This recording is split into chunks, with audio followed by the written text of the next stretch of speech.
Yeah, fat man sitting on a small man in a very cool Carolina blue polo. Can you guys all come over at 9 to this bar called Airtight? Jake, do you, as a broadcaster, are you like, I won't eat pussy for my voice? He's the master of shaking your hand, but a little harder, right? hurting you intentionally while he's doing it. He slapped me on the back once and I almost threw up my lung. Yes! That's the first male bonk on the list. On today's Pardon My Take, we have our good friend, now recurring guest, Peter Schrager from the NFL Network. Big time Barstool fan, big time AWL, in studio talking about the NFL, sources, all good stuff with him. We have one question with a quarterback with Matt Ryan. We're going to talk a little Monday Night Football, the Commanders' big win over the Eagles. Left hand up. College football, and guys on chicks. And it's all brought to you by our friends at Mugsy Jeans. This is your chance. If you ever want to try out the most comfortable yet stylish clothing in the entire world, go to Mugsy.com now and shop everything at prices up to 30% off. They never do sales like this. This is absolutely massive and the only time of the year that you can get their stuff 30% off. I'm wearing them right now. They're the perfect gift for anyone in your life that you want to show you care about. Just be careful because they will really, really love you after you give them Mugsy. So wield that power responsibly. Not only the world's greatest jeans, but also super awesome flannels, jackets, cashmere, holiday party pants, joggers, literally anything your closet could ever need.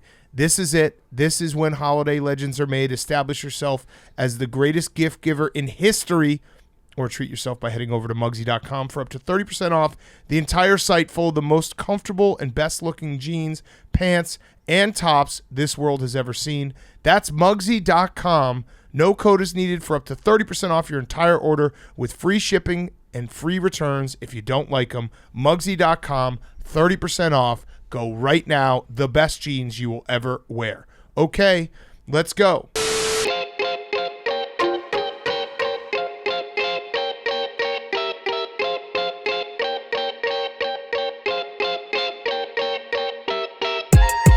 Welcome to Pardon My Take, presented by Mugsy. Go to Mugsy.com, 30% off the entire site right now. The best jeans you'll ever wear. They feel comfortable. They look good. I always wear my Mugsy jeans. Check them out right now. Today is Wednesday, November 16th, and the Washington Commanders are back. We might be good. PFT. I think we might be good, and I'll tell you who's not back. Carson Wentz, because this is Taylor Heineke's team right now. He's done. But PFT, I texted you in the middle of that game, and I was like, it's kind of crazy how many good skill positions the Washington Commanders have, and I agree with you.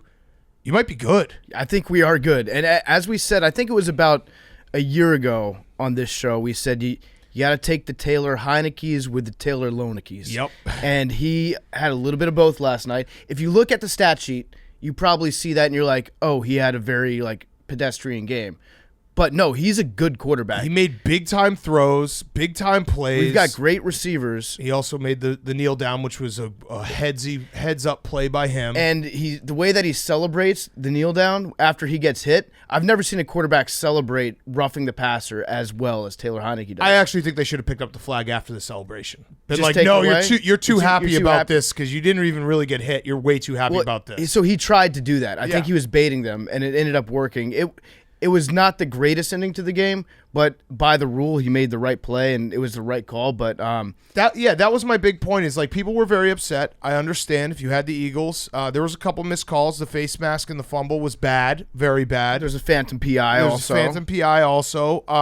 And the way the game ended sucked. But with that said, we all know that this is how the NFL is trending. We talk about it like every other week that they protect the quarterbacks to an insane level. So I don't like the rule, but I also understand that the ref threw the flag, and by the letter of the law, they protect the quarterbacks to such an extent now that you can't touch them. I think you basically can't touch the quarterback. It was Graham that hit him, right? Yeah. I think Graham after the play was like, "Yeah, I know I fucked up. Right. It's stupid, but I fucked up and I shouldn't have done it." It was a lame way for the game to end. It's also I sympathize with the defensive lineman or linebacker that is in that position because it's almost impossible to stop. Yeah. It's hard to stop your momentum when you're doing that. The defensive line looked awesome. Our offensive line, actually, I think that's the reason why we were able to win. Our offensive line played incredible. Our running game, just in terms of time of possession, in the first half, we had a 17-minute, 38-second time of possession edge. 51 plays. So we kept Jalen Hurts on the sideline in the second quarter, which is where he does all his damage. And no team's been able to do that yet. I thought Scott Turner called a beautiful game. It was beautiful. So, and we'll talk about the Eagles in a sec, but the Commanders went into that game with a perfect game plan. Just not only offensively, but how to keep Jalen Hurts from gashing them with runs. They kept everything in front of them. They played a really good game. Yes, there were some lucky turnover luck. We got very lucky on the face mask, and then on the Forrest got that fumble off of the Quez Watkins. Like, it was a sick play. It was like a 50-yard gain. He should have just been like Tyler Lockett and just stay down all the time. That's Tyler Lockett's a beast. He's like, I'm gonna catch a ball, then I'm gonna hit Y. So I'm obviously biased because I did bet on the Eagles. Max, I want to hear from you. But this is an unbiased take of it, even though people will claim I'm biased. I actually think that was like the perfect way for the Eagles to get their first loss, because you don't want to lose. But I saw the quotes afterwards. A.J. Brown was smiling. He's like, we can stop talking about this undefeated bullshit. They had a game that they basically had everything go wrong for them and still almost had a chance to win it at the end if that penalty doesn't happen.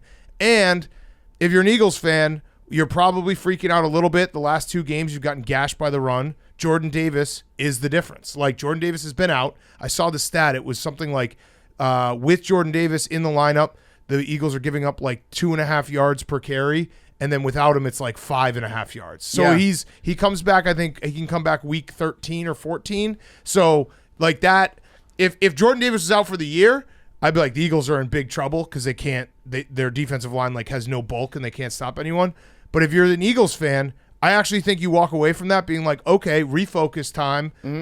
Going undefeated would have been cool, but there's a lot of pressure that comes with that. Now you can just focus on cleaning up the things, the mistakes you made. And there is an element of that game that was a little bit fluky. I do think the Commanders played better, but the fumbles and the turnovers and the face mask and all that stuff. And Joey Sly hit two 54-yard plus field goals. Bombs. Joey Sly. It was a nice little callback to when I think Rivera was his coach, or maybe it was right after Rivera left the Panthers, where they would send Joey Sly out at the end of every half to try a 62-yard field goal. Yeah. It would absolutely kill his make percentage on the year. The best play of the night last night, Taylor Heineke's incomplete pass. Yeah. The best incompletion I've ever seen. The most important incompletion of the game. Troy Aikman nutted himself when he saw that, because now I will say if Carson Wentz had tried to chase down a ball that got snapped over his head 25 yards in the backfield, pick it up and throw it out of bounds, he would have spontaneously combusted. Yes. He was just lit on fire. He would have broken both of his ankles. It would have been a disaster. But Heineke, man, he is the living embodiment of the edge. He's just always on that edge, and I love it. On that plane ride back, they were putting the chains on him. Never seen something like that happen after a game. You can tell that the guys really love him. That's a cool guy. Yes. You know that you're a cool guy that your teammates love if they put chains on you, and that's a guy that you can never talk shit about. Yeah, Taylor Heineke is fun. I hope I'm rooting now for Taylor Heineke to play consistent enough football that he can get a full starting job, because he is fun for the league, fun to root for. Taylor Heineke is good for football. Yeah, he is. He's a fun quarterback. It's crazy because I'm finding myself agreeing with you. I'm almost let's give Heineke another year. It's just a consistency. Yeah, Can he him. raise? We know his ceiling. It's pretty good. Yeah. It's can he raise his floor? Can he not have the Taylor Heineke games where it's what the hell is going on? We could have won this game if you played average football. Yeah. If he can get to that, why not try? A lot of it has to do with the offensive line play, because when Carson Wentz was back there, he was getting 1 second to pass the ball. And that's not the quarterback that you want when things are breaking down. Besides that first strip sack of the game, where our left tackle just straight up got blown off the ball. Yeah. I think that was Sweat that got that one. That was a great play by him. But besides that, our offensive line played really well, and we don't have a good offensive line. Yeah. We've been really bad this year, and so to see that come together was pretty awesome. Brian Robinson, I don't know if you're aware of this, Brian Robinson got shot He twice. did get shot. He gets shot. They love saying that Brian Robinson got shot, and the way that he runs is electric. He runs directly he loves contact. He's a bowling ball. He picks a defensive tackle and he runs at the defensive tackle and he gets like 3.5, 4 yards every time. But that's kind of his move. He's just trying to knock people over. Max, do you want to chime in because this is your team? I want to say something to Max real quick because Max, I know, is probably tough, and you lost the undefeated season. I also lost the undefeated bet, which is probably good for my long term. Yeah, Hank did too for long term employment. Sorry. Because I think that if enough people had bet on it, the payouts would have just bankrupted Barstool Sports. So it's kind of a good thing that they lost. But I know it's a tough time for you. So I got you your Christmas bonus. I got it for you early. I bought you a pair of Jordan 4s, the metallic ones. Oh, nice. In green. Taylor actually hit me up last night. That's the kind that he's getting today. So I'm getting you some Eagles colored Jordans as your Christmas present. That's beautiful. So I hope that takes the sting off it a little bit, Max. Yeah, I'll match. Oh, wow. Okay. Yeah, I'll match. So when you really figure good. out, when you find them, PFT, let's buy 2 pairs. I already found them. All right, so 2 pairs. 2 pairs. Yeah. We'll match.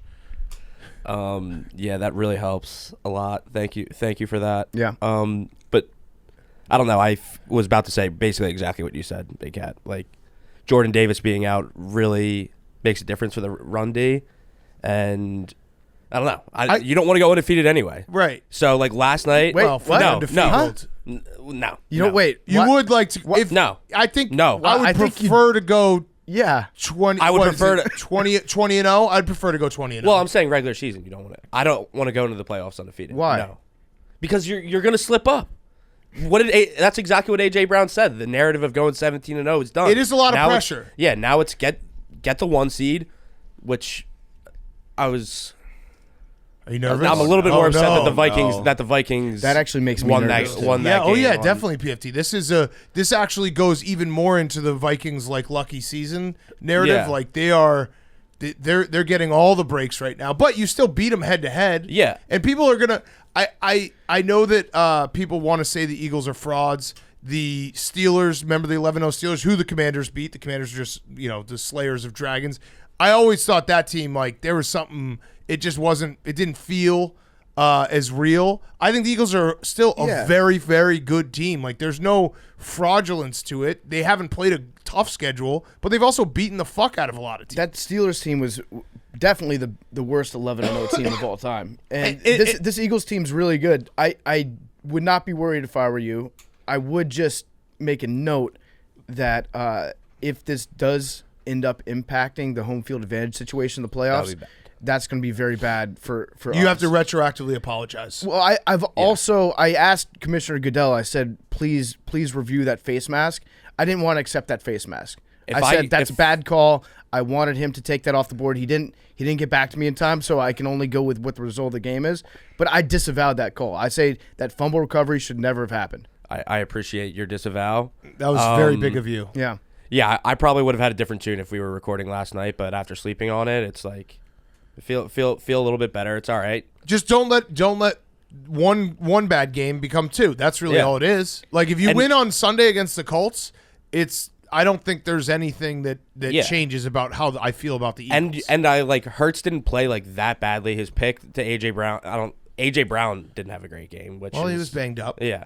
But like that wasn't on Hurts, and he made a play to take the lead. And Quez Watkins, I don't know why he fell. That was a ball right on the dime. I know, and he dove for it. Like that's a touchdown if you just stays stay on up. his feet. Yeah. So like the fumble being one thing, but if he just catches that ball, that's a Jalen Hurts. That's like a highlight moment of like Jalen Hurts' career of like making a deep bomb to win the game. That was giving major Deshaun Jackson. Yeah, that entire and play. He just dove for no reason. Hank, why are you laughing?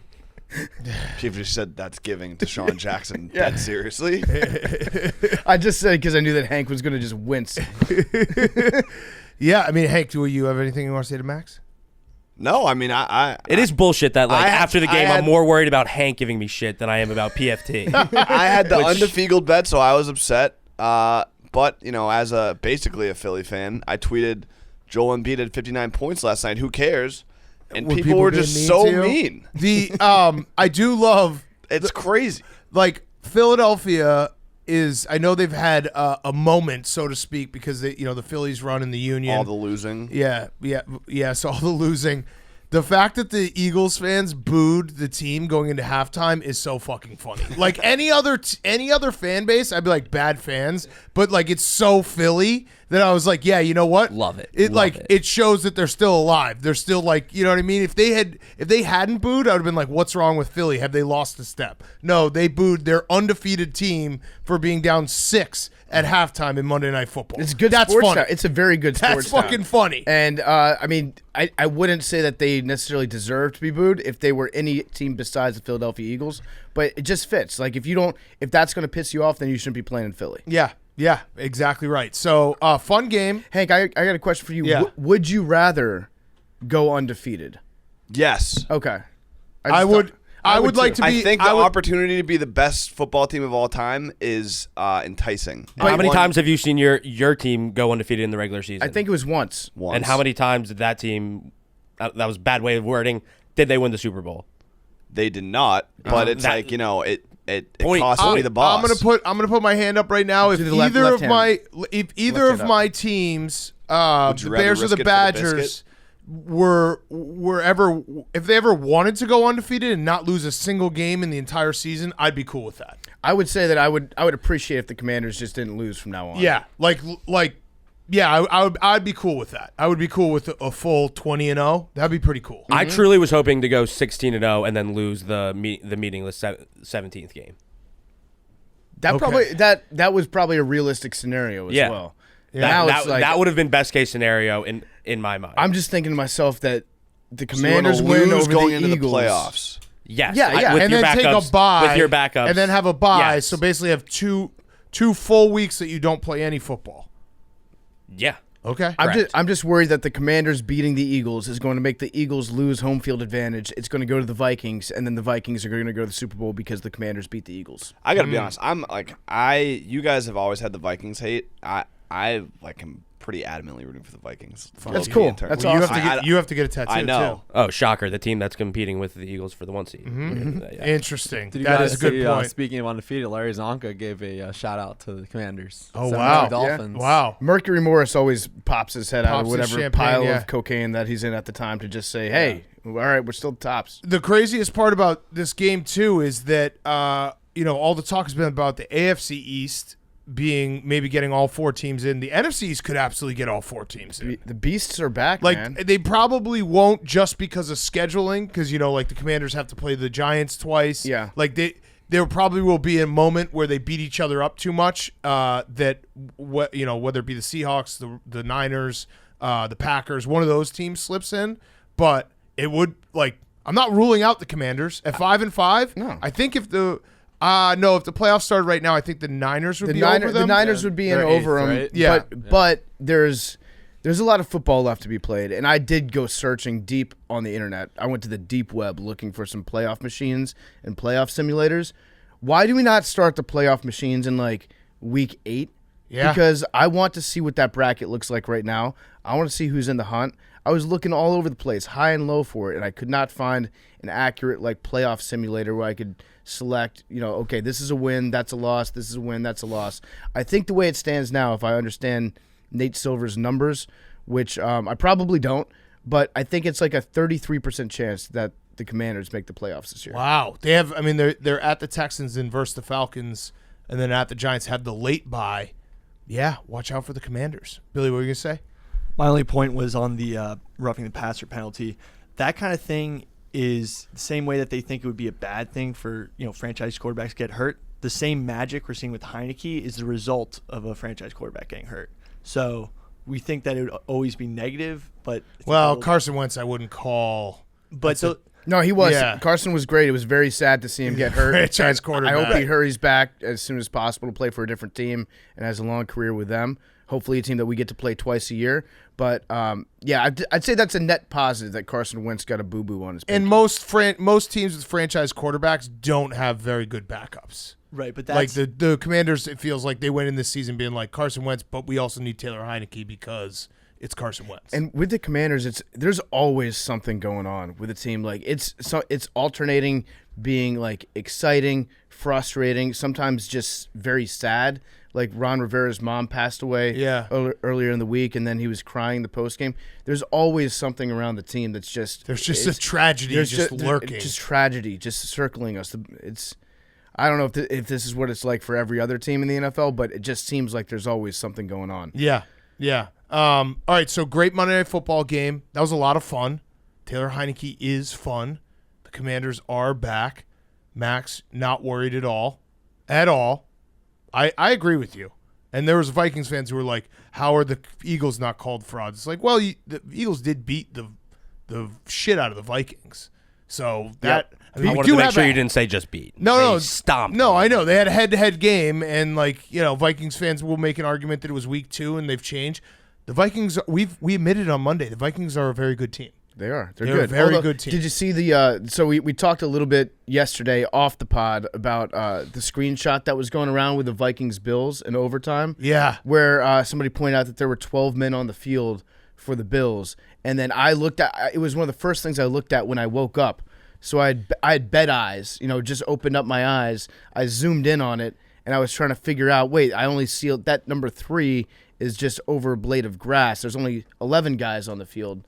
I think it's been settled that there were, in fact, 12 there were guys 12, on the field. and it was a very funny moment because you texted us, like, I don't know, it was maybe 8:30 in the morning, and I had been up for a while, and I was like, PFT, I literally went through this exact same process with bed eyes, looking at it, and then woke up and took a shower and then looked at it again and was like, oh yeah, I see this. Yeah, so there were in fact 12 people, but it's crazy because that is I think that was Buddy Ryan's Polish goal line defense. Yeah, Buddy Ryan came up with a strategy when he was on the Eagles, or it might have even been when he was on the Bears, where if you're in a situation where it's inside the 5-yard line, just put like 12 guys back there and see if the refs they don't call it. Yeah, and if they call it, big deal because you only give up like a yard and a half. Right. And if they don't call it, you get to run a play with 12 defenders out there. Yeah. Which is what ended up happening with the Bills, and it worked out for them in the moment. Yeah.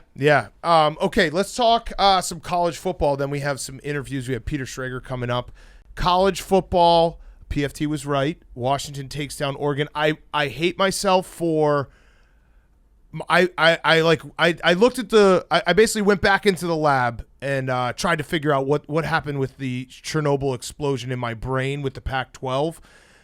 I realized that I just want the Pac-12 to be relevant because it's fun for college football, when in reality I should have seen, coming from a mile away, the Pac-12 in November eating itself alive. And it wasn't just Washington beating Oregon and eliminating Oregon. It was Arizona beating UCLA late at night as like a 20-point underdog and eliminating UCLA. So now the Pac-12 is just down to USC. And USC has to run the table. It's their last hope. And that was the big stuff out west. And then the big story is that TCU, whether you want to say that they've gotten lucky or not, they're a really good football team. And they went into Texas and they smothered a Texas offense that people thought had high hopes for.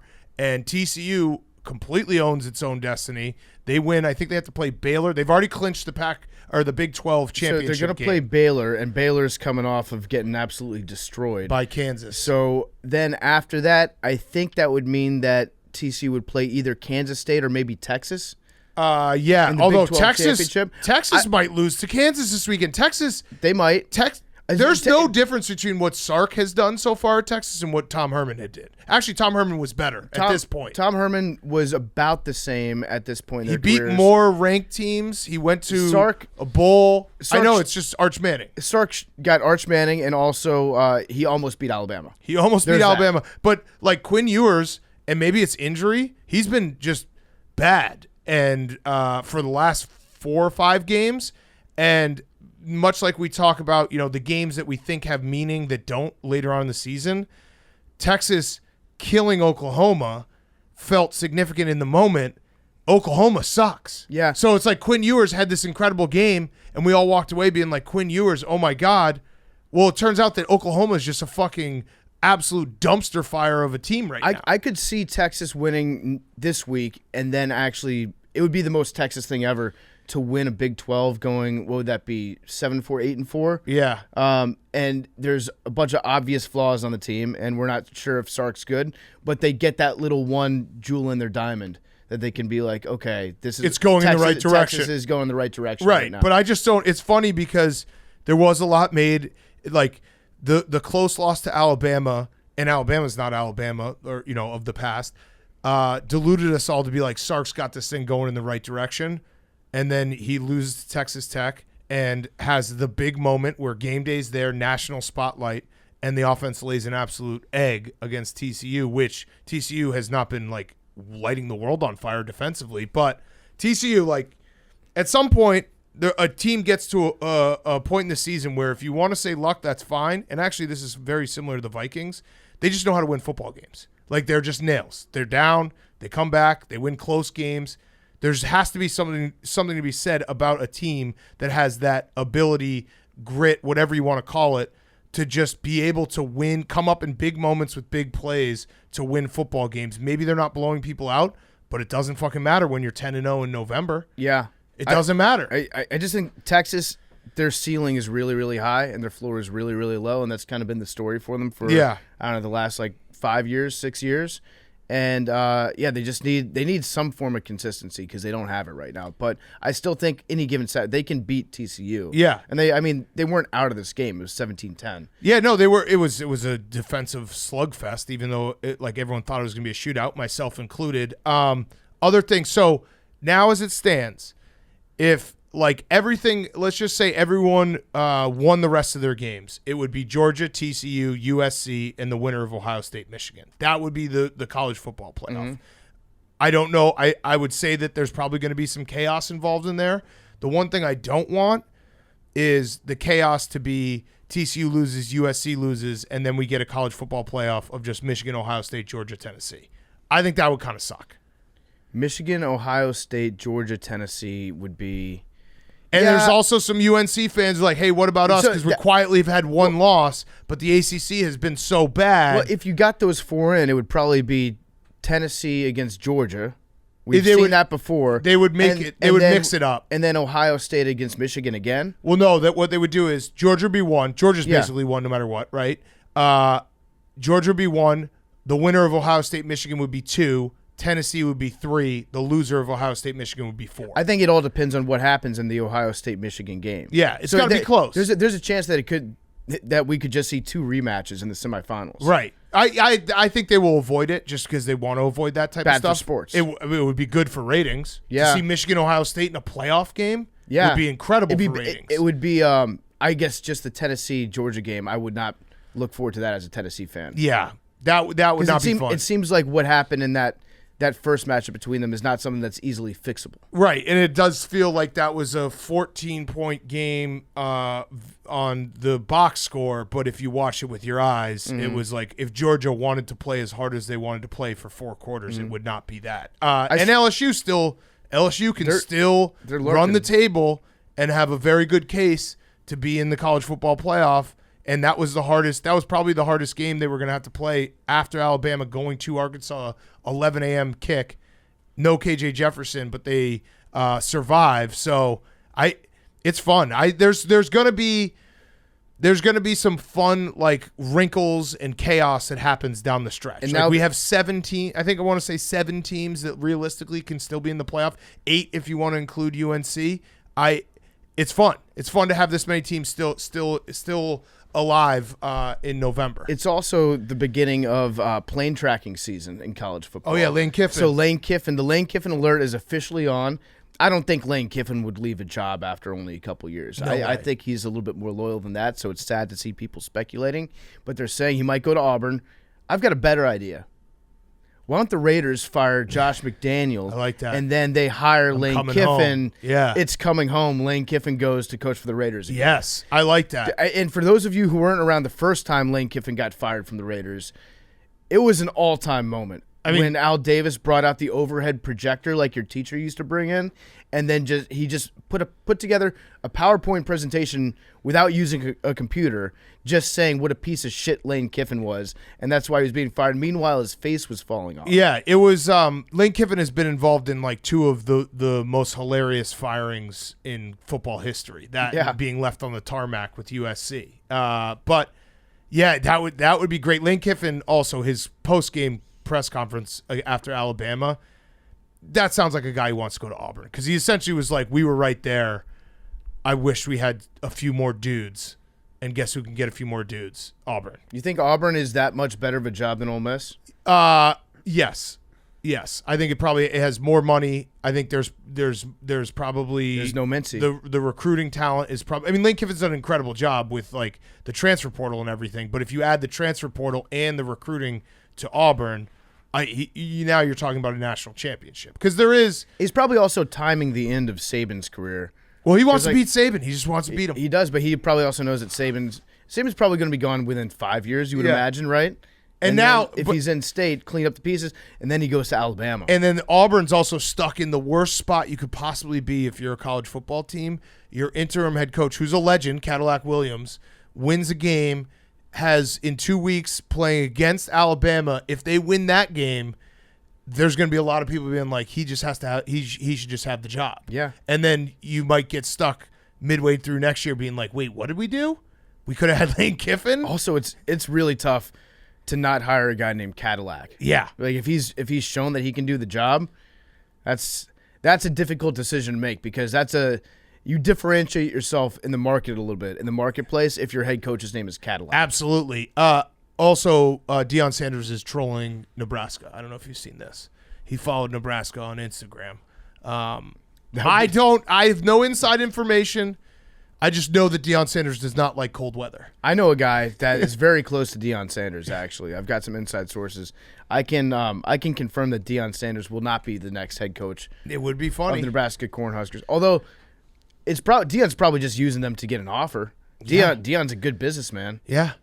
He might just stay and just keep building what he's building at Jackson. I want to talk to so Dana is our inside guy at Jackson. I want to just get Deion to just jump on a bunch of planes and just travel Circle. to every city. Yeah. Like I want him to fly to Auburn. I want him to fly to every single college town that has even a speculative opening. Yep. And just have everybody going nuts trying to track his plane. Yep. I'm in for it. I would like to see UNC maybe run the table and see what that looks like just because Drake May is electric. But I do think that their loss to Notre Dame at home is going to probably deter people. They have been like the most quiet one-loss team in the country. Like they're going to get to the college football the ACC championship, and everyone's gonna be like, "Wait, UNC only has one loss? Yeah. Huh?" And I mixed up my former Auburn coaches when I talked about UNC last week. Gene Chizik Yes, is their defensive coordinator. Yes, not Gus Malzahn. Yes. But Gene Chizik Gus is at UCF, Yes. who's probably the best Power 5 or That's- non-Power 5 team now. That's a shock. Yeah. That's a shock to me. Well, They playing besides- really. They went to Tulane and beat Tulane, who has the coolest helmets and colorway in all Yep. of college football. I would say JMU is probably the best group of 5 before they got injured, but Before they got UCF's doing fine too, I guess. But it'd be funny to see UNC get into the playoff, just because I think that Georgia might be able to hang 100 on them. Georgia would just sit on them. I think just 100 think of points. a fat man sitting on a small man in a very cool Carolina blue polo. That's exactly what it would look like. Yep. It would just be a total squashing.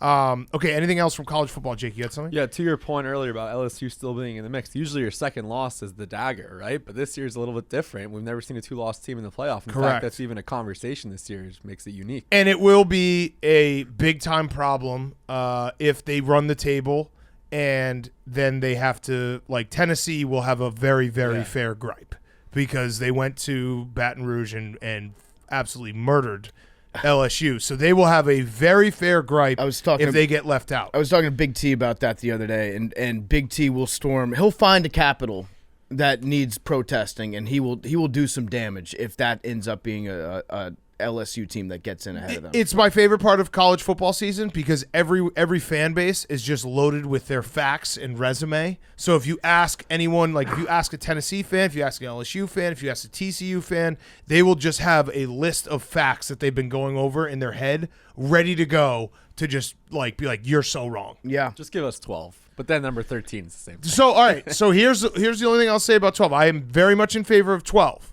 but a lot of these games wouldn't have meant as much. You know what I mean? Like UCLA and Oregon would still be in it. Like that wouldn't have been as a substantial of a loss by the Pac-12 team. So there is an argument. I think Tom more Fornelli games. makes that argument that you do lose a little bit because there would be all these teams that are safely in it. But I still want 12.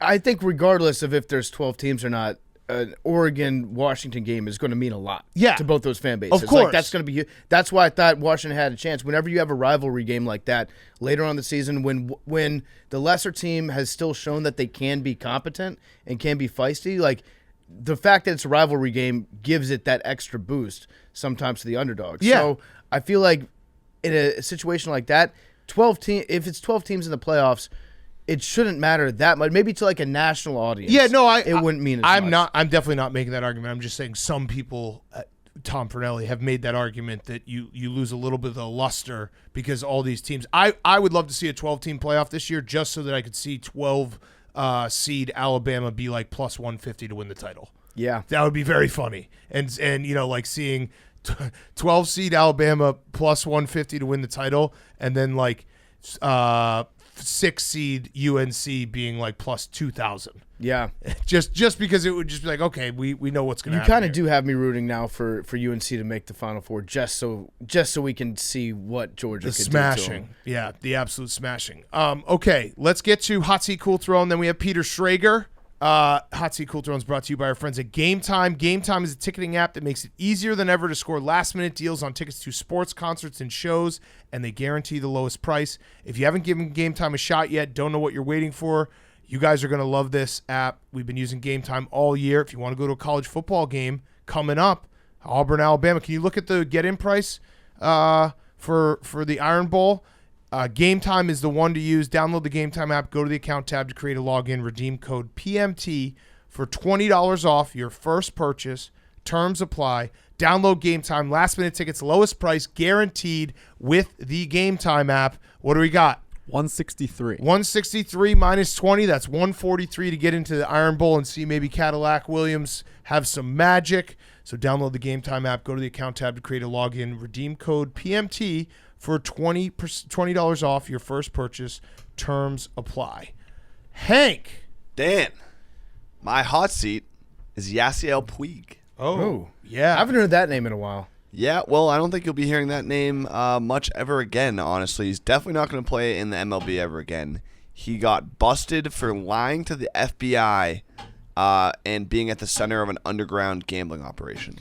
And it's looking like he's going to be facing real jail time. Really? Yes. So the headline was very bad, and then the story, I read it, and it was like he took out a lot of money, and then he bet 900 bets in 3 months, and I was like, lightweight dude. Yeah, here's the quote. By June 2019, Puig was down $282,000 after paying off $200,000 of his losses and regaining access to the controlled betting websites. He placed 899 additional bets on tennis, football, and basketball games. Okay, that's from irresponsible. July 4th, 2019 to September 29th, 2019. And the tennis part is where it becomes irresponsible, because that means he was basically like, I'm down. What games are on? It's like 7 a.m. Oh, they're playing tennis in Australia. It's when you're betting I on don't games. know, 899 bets during the summer is tough. It's when you're betting on especially games if you're not betting baseball that you have no intention of ever tuning into, like a sport that you don't watch and a match that you will not be tuning into. That's when you've probably got yourself in a hole. But he made a shitload of money, right? Didn't he make like $50 million? Yeah, probably. Yeah. So I guess it's responsible, right? He didn't lose $50 million. What basketball would he be betting on in that time frame? There's FIBA World there's Championships, Philippines. There's all types of leagues that are going on. Israeli? At all times. the Olympics. All times. You can always find a basketball. Oh, women's basketball? WNBA? Yeah, true. Sexist? Yeah. Yasiel Puig. Flash in the pan. He was so good. He was so good. Really Absolute cannon. Well, there was a clip of him too, like in wherever, I think it might have been in China or like Taiwan, where he is still. It was like he was in right field and he had a put out at third that was just on a laser. So he still has it, but not in the MLB. My cool throw is Pete Davidson. Yeah. Yeah. He's now dating. Bonk for Pete. All right, that's progressive. That's progressive. No, that's I like that. That's the first male bonk on the list. He's now dating Emily Ratajkowski. So Pete Davidson has fucked every woman on the planet. He's probably going to get bored and come for you next. And guess what? I bet you Pete Davidson could talk like 50% of dudes into it. Dude's just got it. I don't know what it is, but like, I don't know. Slay King. Yeah. Save some for the rest of us, Pete. Come on, bro. It's not fair. What are you gonna say, Hank? I'm trying to think of how to describe it. I do think he definitely has whatever it is. He's got it, but I also think there's an element of Sadness? Celebrity. No, definitely Oh. not sadness, but like I think there's actually an element of if sadness. you date, once you date Ariana Grande, and then it's like it's cool, and you date Kim Kardashian, then any girl will date you. Yeah, it's type a thing. Seinfeld episode. Yeah, that's How correct. he dates a model. That's how it works. So if you somehow communicate Like people to are like, other I could women, date Emily Ratajkowski. It's like, no, you got to date someone famous first, Yeah. and then maybe. You got to get your resume up. Yeah, you just have to. If a woman sees you dating a beautiful woman, they're like, "Oh, beautiful women like him. I'm beautiful. I guess I should like him too." Yeah, the word is out. Yeah. Could it be a PR thing? I mean, the sex? I don't know. Just like do this to make headlines. Maybe. yeah. Yeah, It from definitely Emily's could side, be. yeah. Like Or, dating. or from Pete's side. Pete, I Well, think. I'm sure from Emily's side, it's like date Pete Davidson. Pete Davidson's like, yeah, if you can Yeah, use right. me for PR. I do think that Pete is like the Jim Harbaugh. Like, are you addicted to sex? You have a sex problem. You addicted to sex. But hey, love is love, right? Yeah, PFT. I mean, PFT's bonking him. No, I'm just saying. I think Pete Davidson's. He's probably gonna fuck everybody. Yes. If you can hear my voice right now, Pete Davidson eventually will move on to you. Mm-hmm. You're not safe. Lock your doors. Just accept it. Yeah. If you get into a conversation, male or female, with Pete Davidson at a bar, you're gonna go home with him. That's just kind of how it works. That's a fact. Okay, you're cool throwing. Oh, I have another one. Yeah. Good. Boston sports. Oh, Celtics best record in the NBA. Bruins best record in the NHL. Patriots in the playoffs as of today. They are? Yeah. The that I saw that clip on Twitter of Jason Tatum's technical was very funny. Worst. I mean, it was the worst technical. Tim Duncan in somewhere is the smiling, history of being like, of "See, sport." Yeah, he just did nothing, and they teed him up. I mean, that's NBA refs. I do find humor in it. Obviously I don't want it to ever happen in the playoffs, and it has. But when they're just like, "Yeah, this is my court." Yeah. You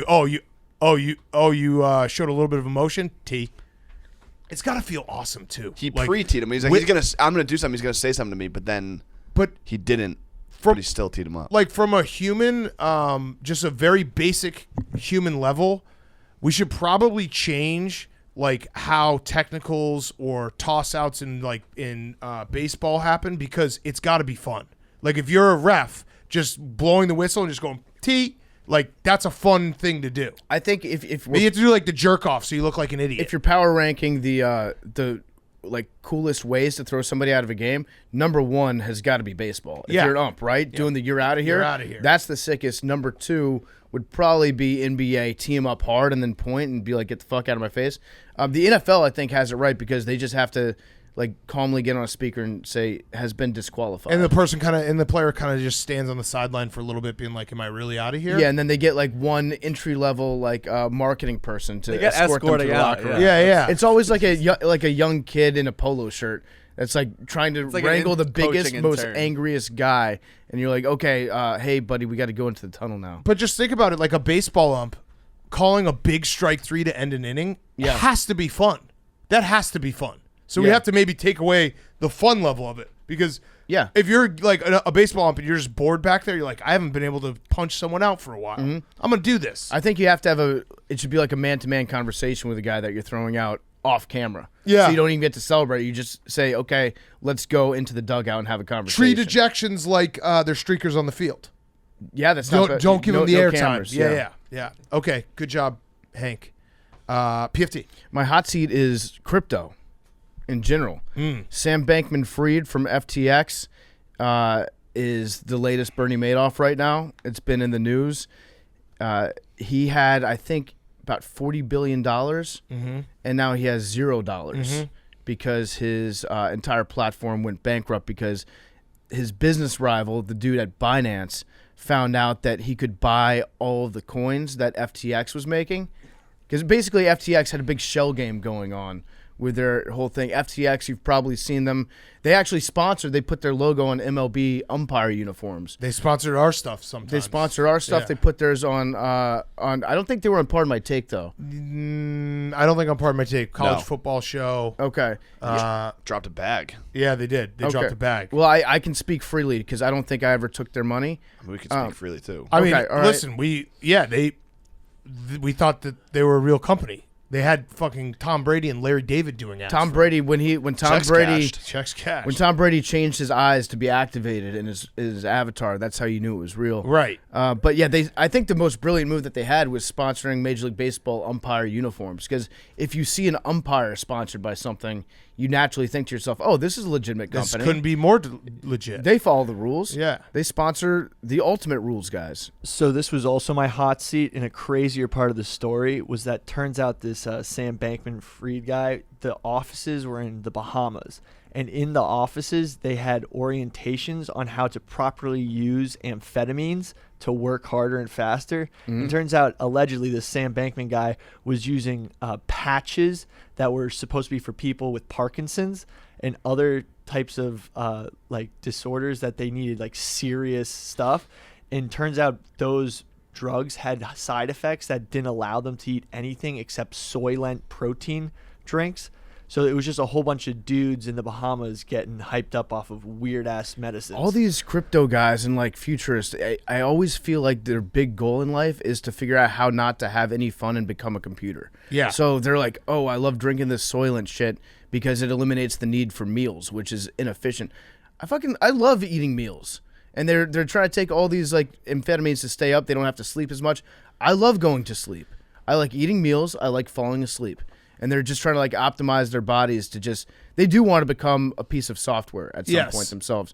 So yeah, it's been crazy to see all the postmortems that are starting to come out because it looks like they were all fucking each other too. And there's like it's an ongoing scam because there was this whole thing where they had technology get in the back end to basically delete a bunch of stuff. Sam Bankman-Fried has been tweeting through the whole thing, and the other day he tweeted what happened, but he did like HAP all in separate tweets, and then people realized what he was doing was he was deleting old tweets and then posting new ones so that it stayed exactly the same, his amount of tweets, and now people are like pulling all his tweet archives so he can't get away with deleting them. It's like he's a scammer, but because it's in the Bahamas, he hasn't been arrested yet. Yeah. So he's like trying to scam his way out of a scam. Yeah. It's fascinating. He's also Dan Snyder's neighbor in the Bahamas. Oh, wow. Which is interesting. It'd be a real shame if he got caught up in it too. That would.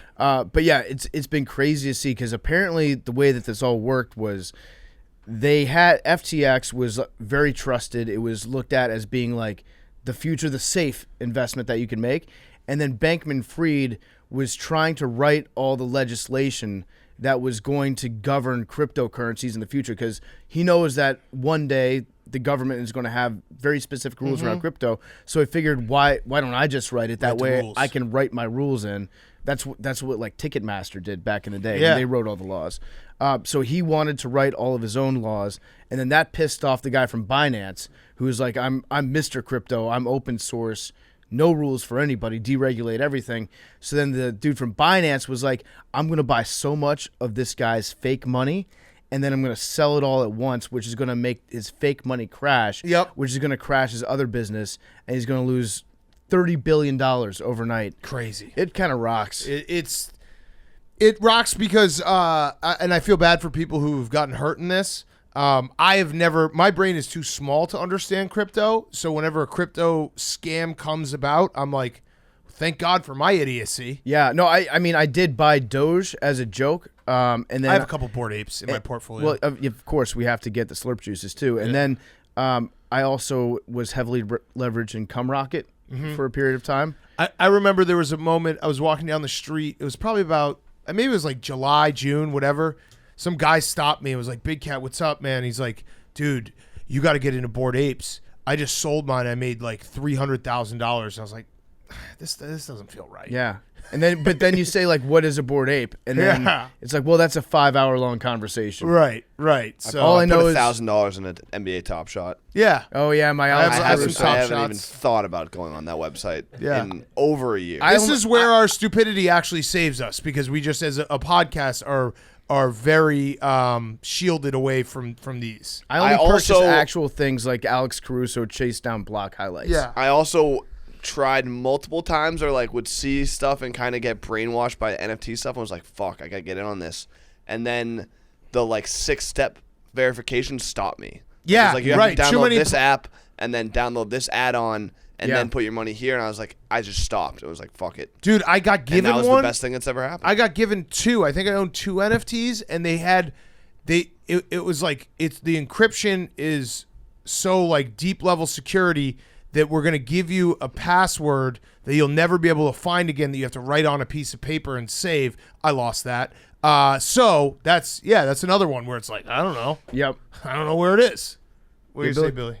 We sold NFTs once. You sold NFT. I did. You sold Now I it. feel sold bad. it. Yeah. Now I feel bad. What's You this? sold What's NFT. this? I I didn't weeble see the shit? money. I just You did. I saw an opportunity. Well, went to it. Von Miller tried to buy an NFT Yeah. from you. Von Miller is this is probably going to make Tom Brady play for another couple seasons. Von Miller has a shitload of money in NFTs. And I do feel bad for anyone who got scammed by this dude, because Yeah. it fucking sucks, and there's like nothing you can do about it. Yeah. Well, I also brutal. don't get, like, they don't talk about the people enough. Like, they're just like, oh, this is crazy. But how, like, there's a lot of people that lost a lot of money. Yes, Yeah. I know. And a a lot, lot of of people who lost jobs, like all of that a stuff. lot of hedge funds too that were like deeply invested in this. It's very similar to 2008 crash, where it's like all these people lost their house, their money, their jobs, and then like one guy went to jail. Yeah. that was Well, this guy's still not in jail. No, I know. They haven't It's get- just they haven't it's tracked him always down yet. It's always shitty for regular people. Mm-hmm. Okay, your cool throne. My cool throne is moms. Moms out there. What? Yeah, Never mind. Are you talking about the Josh Allen thing, Billy? Yeah. yeah, we all saw it. Yeah, moms are on the cool throne because there's a petition with over 1,500 signatures out there of just moms telling Josh Allen that it'll be okay, because sometimes you just need a mom to tell you that everything's going to be okay. And I saw that and I was like, damn, that's so true. It's so true. It is so true. Like, there should be an app for Tinder, but it's just moms just to come and give you a call, maybe just like walk into the living room, hand you a nice cup of cocoa, and say everything's gonna be Everything's okay. gonna be fine. It'll be You're in fine. a little bit of a funk right now, because he is. Josh Yeah. Allen is in a funk. He's not playing great, and everything's gonna be okay. Yeah, everything's gonna be okay. So I thought that was a nice thing to do. Yeah. Buffalo always has the like most hilarious different online petitions or fundraisers. Like, remember when Andy Dalton got them into the playoffs? Yeah. And they raised a bunch of money in Andy Yeah. Dalton's name for the Children's Hospital. Buffalo is very good at the internet. Yes, they are. They always get together for this stuff. Okay, my hot seat is Big Coffee. I'm coming for that ass. So you can probably see it. If you're watching on YouTube, please subscribe and like the YouTube. Stella Blue Coffee. So the name's Stella Blue. So I started thinking, racking my brain, walking my dog, Stella, who I love very much. She's an 11-and-a-half-year-old mutt that I rescued from Paws in Chicago. I actually rescued her before I started at Barstool. And she's been with me, my co-pilot back in the day in Chicago when I was in my apartment. It was just me and Stella every day, blogging 15 times a day. She became part of the shows, KFC Radio, part of my take. And motherfucking yell, minute back. Stella, shut the fuck up! I don't think my physical life would change at all. If I could still type and I could still like waddle over and dance around that. Shh, Stella, stop. Please, Stella. No barking. And dogs don't live forever. So it was part of, making sure that her legacy does live forever with this coffee brand. I figured not only we're gonna name it Stella Blue, but she's gonna be part of the logo, so she'll be part of the logo forever. Been a big part of my life. Nothing like the dog that's been a part of your life for a really long time. She's been, moving from Chicago to New York, 2 kids. She's not, the center of all the attention anymore, so I thought this logo and this coffee name would be a perfect way to make sure that she does live forever. So I created a coffee company, Stella Blue Coffee. My dog Stella, most people know. And I really, really like this coffee. If you are a coffee drinker, go to StellaBlueCoffee.com. You can join the coffee club as well. Hank and Max went with me. They've seen the process. I tasted a lot of coffee. We're keeping it simple. There's 3 roasts on 1 blend, so it's nothing. I'm not trying to do anything fancy, just like, running the power sweep. But anyone who likes coffee, I really do think this is very good coffee, and there's going to be a portion of the proceeds going to Paws Chicago, the shelter that I adopted Stella from. So, and also tune in. This is already out. The Making the Brand. Hank made me talk about Stella getting old, so I almost cried. That's kind of a dickhead move, Hank. But yeah, I do think it's very good coffee. I really like the coffee. If you want to buy it, awesome. If you don't, that's also cool. Guess what? If you don't want to buy it, my content's still free. So that's the nice part. I had 2 cups for breakfast today. Hell yes. It's the best coffee I've ever had in my life. Actually, you already wrote a review on the website. So. I did. Oh yeah, that's right. No, I don't know if you saw your review. Somebody just texted or tweeted the review to me. Yeah, what does it say again? I think it just says. Hang on, I'm going to pull it up right now. Let me read my review for the first. I'll read. If you go to Stella Blue Coffee, you can see there's been a few reviews. Crazy how fast people were reviewing it. 5 stars. PFT's review, I'm scrolling. PFT said, tastes like liquid courage. I have no idea who Big Cat even is. Never met him. But man, was this coffee good. Saying it's the best I've ever tasted would be an understatement. There also is a one from Henry L. in New York saying, this coffee gives me confidence. I drank this coffee, and for the first time in my life, I thought I could someday guess the lottery ball machine correctly. Everyone knows I obviously won't, but with Stella Blue Coffee in my system, maybe, parentheses, I won't. Wow, that was really nice, Hank. Or Henry L. I don't know who it was. I live in New Jersey, so I don't. Oh, okay, so it was someone else. It's delicious, though. Yes. I enjoyed it. I had 2 cups for breakfast. I plan on starting my day with a nice deuce. I was actually that's thinking what I called about what I'm two. gonna make. I'm gonna make a bet with everything I win from the lottery. It's coming. I'm 23 more shows. Okay. I'm gonna bring cash in next show. I think my odds are better. I want you to for look at the winning cash. Once. Actually, I'm not even. Okay. But I We'll get was to it. thinking about it. For Wait, a while. you think that your odds are better at winning once than they are at winning twice? I think you might be right. I'm not a math guy. Yeah, no, I'd agree. But I think that checks I'd agree. out. We would need a fucking super nerd to figure this out. The odds of going 0 for whatever I've gone, there's a better chance that I go 1 for whatever I've gone than 0 for that number. Yeah, no, that's Than that's 2 already for that Hank. number. Hank, Yes. that's like if I started playing Major League Baseball and I was batting like 0-0-0. I'm like, wow, if you look at the statistics, like the odds are way better that I would have a greater batting average than 0-0-0 if you look at every other Major League Baseball I might just put player. it on the Vikings to win the Super Bowl. You're a real piece of shit. You guys are pieces of shit. Sometimes you're a real piece of No, shit. you guys are pieces of shit. Thank you for leaving that 5-star review. Yeah, exactly. I do appreciate that. But yeah, Stella Blue Coffee, go check it out. I think I said in the Making the Brand, it's a coffee company that hopefully someday my kids can have because I smut blogged so they don't have to smut blog. It's like the olive oil business with the mafia.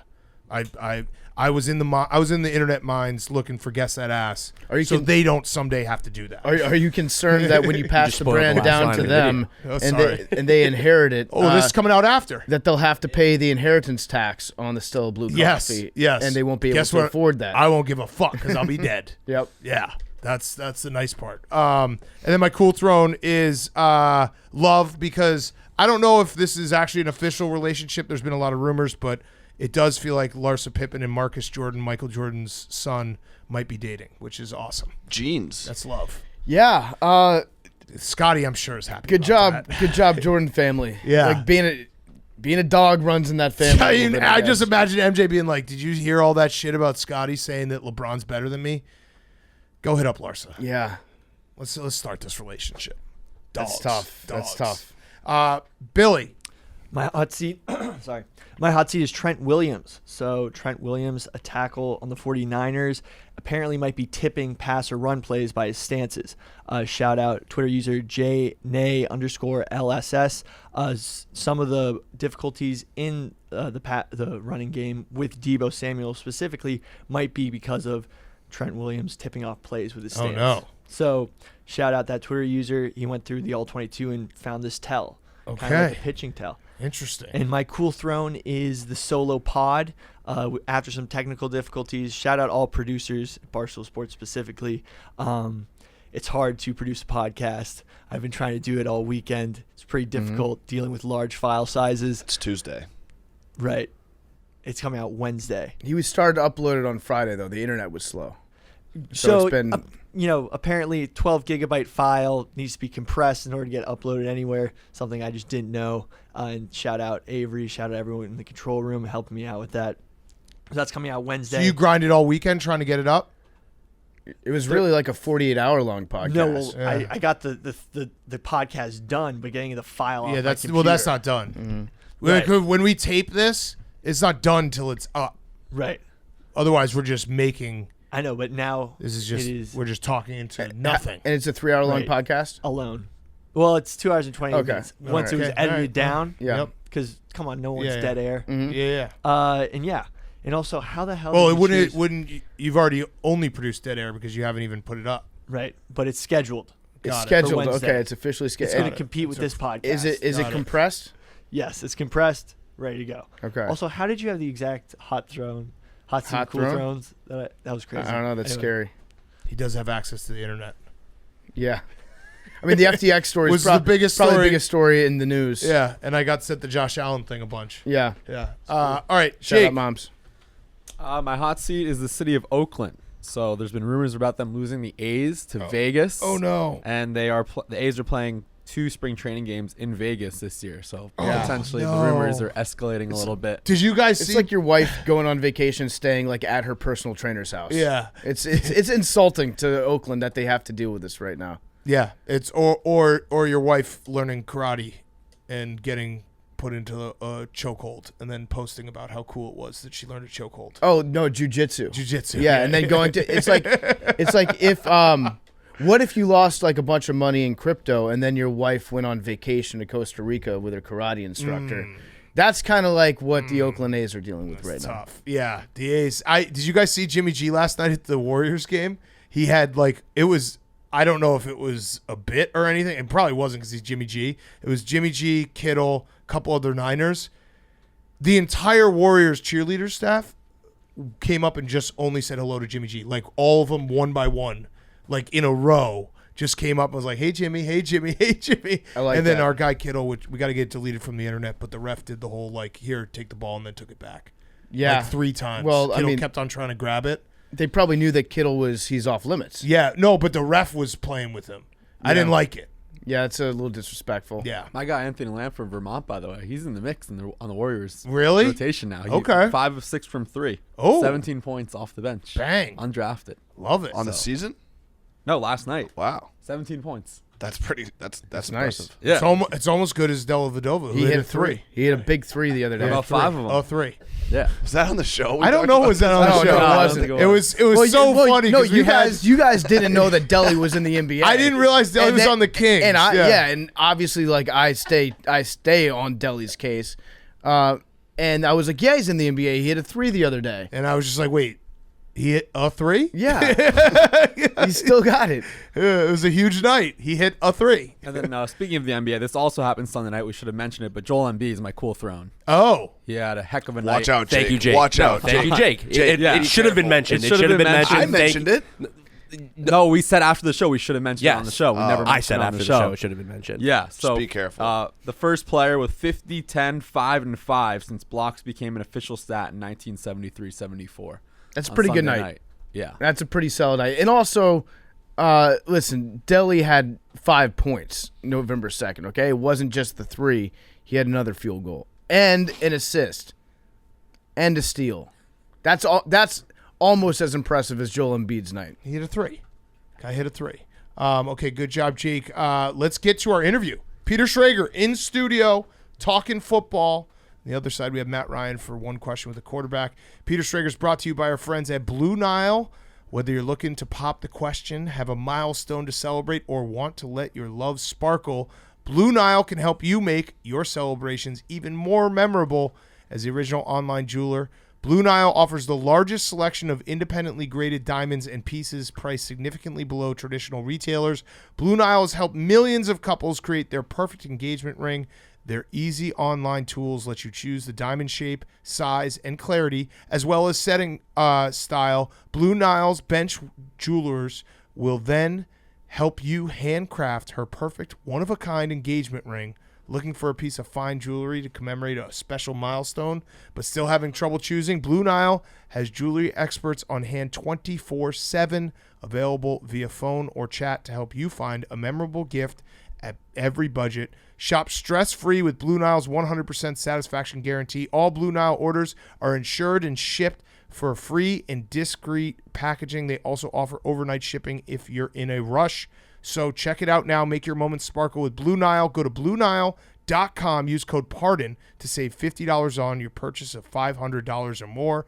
That's BlueNile.com/pardon,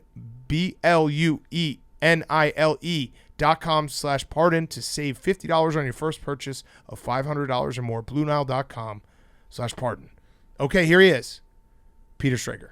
Okay, we now welcome on a very special guest. Long overdue. You can see him every single morning on the NFL Network, Good Morning Football. He's also on the sidelines. He has a podcast. He does everything. It is Peter Schrager. Thank you for joining us in studio. You actually, I feel like you're the most, in terms of like football podcasts, you're on the most football podcasts as a guest. Is that fair? Like, I feel like I hear you on Simmons, Coward. You go Dan Patrick's show. Yeah.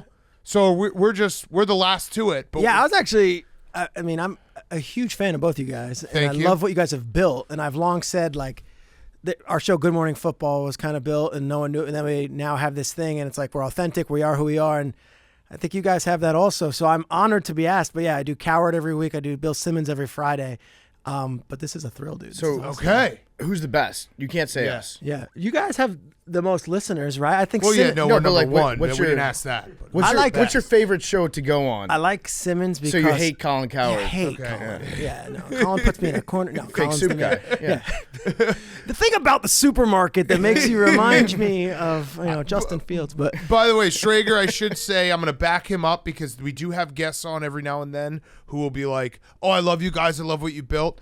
Schrager's in the small minority of people who is being 100% authentic when he says that, because he'll text me out of nowhere sometimes being like, Frank, like watching Frank the Tank on the stream, and it'd be like, what Frank did was so funny. And I'm like, dude, like you're like was an like a NFL insider. Like, why are you like- watching us sit and watch fucking playoff baseball? it was like a Sunday or a Saturday night, and Frank was having a complete meltdown over the Yankee game, but there was also a Dolphins game where Mike McDaniel was like fucking up fourth down situations, and I'm like, forget like blogosphere. This is a superstar, this man right now that I'm watching. Like, this is incredible. And you're in the back row just checking your phone. I'm like, how are you? It's incredible watching you guys in the different worlds you guys navigate. But yes, I've always, and I also think you appreciate it. And I feel the same way with Good Morning Football. And people come by and I'm like, I'm not thirsty to come on. I've never asked, like, hey, can I come on? And those are the best guests, the ones who just like are fans and know it and are just not looking for the clout of being on it. Yes. The one thing I'm always impressed with you guys on Good Morning Football is just the fact that you wake up in the morning and are able to speak. Yeah. Like, I need a good probably 2.5 hour buffer zone from the time I get out of bed to when I'm able to effectively communicate with anybody. So were you guys like always morning people? No, and I get up at 4:30 every morning, and That's terrible. Season, it's hard because I'll watch the games, the night games too. So it's short hour. Like Dan will do like the coffee tweet, and I'm I'm 3 hours in. Yeah, like, you're bro. 4 Like, cups in, yeah. That's not that funny. Like I'm like, this is my afternoon. Yeah. But the one bright thing is or the bright side of it is we are done at 10 a.m. And it's like, all right, you've got a day ahead of you, and I've got to do my usual work and whatever it is. But the mornings are weird. The weirdest thing is though, like there's like a small community that's up at that hour. Yeah. And it's like before the world is awake. People you see in the street, like People you see on Twitter who tweet at that hour. NFL coaches, they're all sick, like they're up. So a lot of the stuff I get at 7 a.m., I'm the first person talking on the show. I've got this great platform at the NFL, but like I've spoken to a lot of the NFL coaches already because they're up at 4 a.m. also. They're wired that way. okay, so who's your most trusted source? Okay, go on. Yeah, good question. No, thank you. All right, thank you. so like who are the guys that don't screw me come like draft or if I say Well, we know McVay. You like hang out at his house. You're like best friend. Do you sleep at his house? I've not slept. Have at you his showered house. at his house? Yes, I've once bathed at his Okay, house. there we go. Does he wear a shirt around the house? Yes, fantastic shirtless opportunities though throughout the day. You don't know when it's going to happen, but he does. He's always popping off. He's always ready. ready. We're big McVay fans. We also we kind of have his number right now because he owes us. He welched on a bet, and we saw him in Indianapolis a few years ago, and he's like, "You guys got to take it easy on my facial hair," making fun of my facial hair. It's very well got him. manicured. That was it the is. dumbest thing you could tell us. It's the perfect line. Yeah. He's got a perfect. He. I swear to God, he lines it up with a razor every Sunday. It's gorgeous. It's always perfect. But we do like McVay a lot, and he's a phenomenal head coach. What is the vibe though? Like, let's just start with this because we're going to talk about all of the league. But like the Rams, they're cooked. Are they cooked? They're not cooked, and no, you could say it. They're cooked. The Cup injury scares me, and we're recording this on early in the week, but I think he might be out a month. And then you're like, all right. So at this point, you got no talent at the skill position players that is as evident as it was last year. Odell's not coming. Stafford, we're not sure. So cooked, but the problem is the Lions have their pick. Yeah. Mm-hmm. So it's like, here's the season. You wash it away, but we get a top 5. No, that goes to Detroit. Yeah. So I don't think it's turning around for them. I was with him at the bye week, McVay. I went over his place because I'm in LA every week. I do the Fox pregame show on Sundays. And I was there, and we went out on Saturday night, and he was like at this crossroads of the season. And his whole thing was like, I can't go out like this. Like, we're going to figure this out. And if it's not this year, we'll figure it out next. So all the talk of him doing TV and all that shit, he's in. This isn't how he's going to be going down. Right, because it would be, if he has a bad year this year and injuries happen, it's hard to repeat, but you don't want to have two of them stack up next year as well. Is it hard though? We get the luxury. Do you ever look at us being like, I wish I could criticize I these do though. guys do? I'm pretty critical. You are? not them. Maybe well, you didn't even say they're cooked. They're cooked.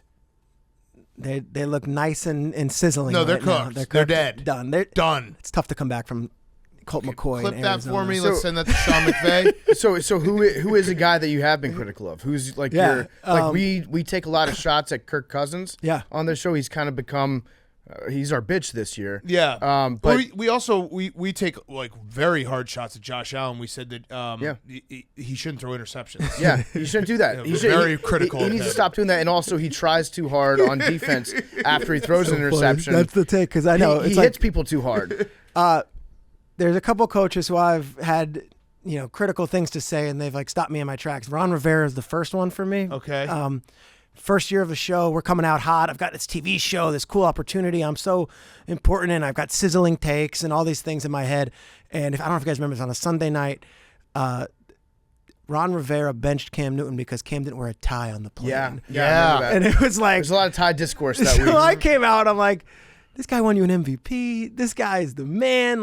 Ron Rivera, get off your high horse, whatever. And Derek Anderson on the first pass throws a pick six. Seattle blows him out.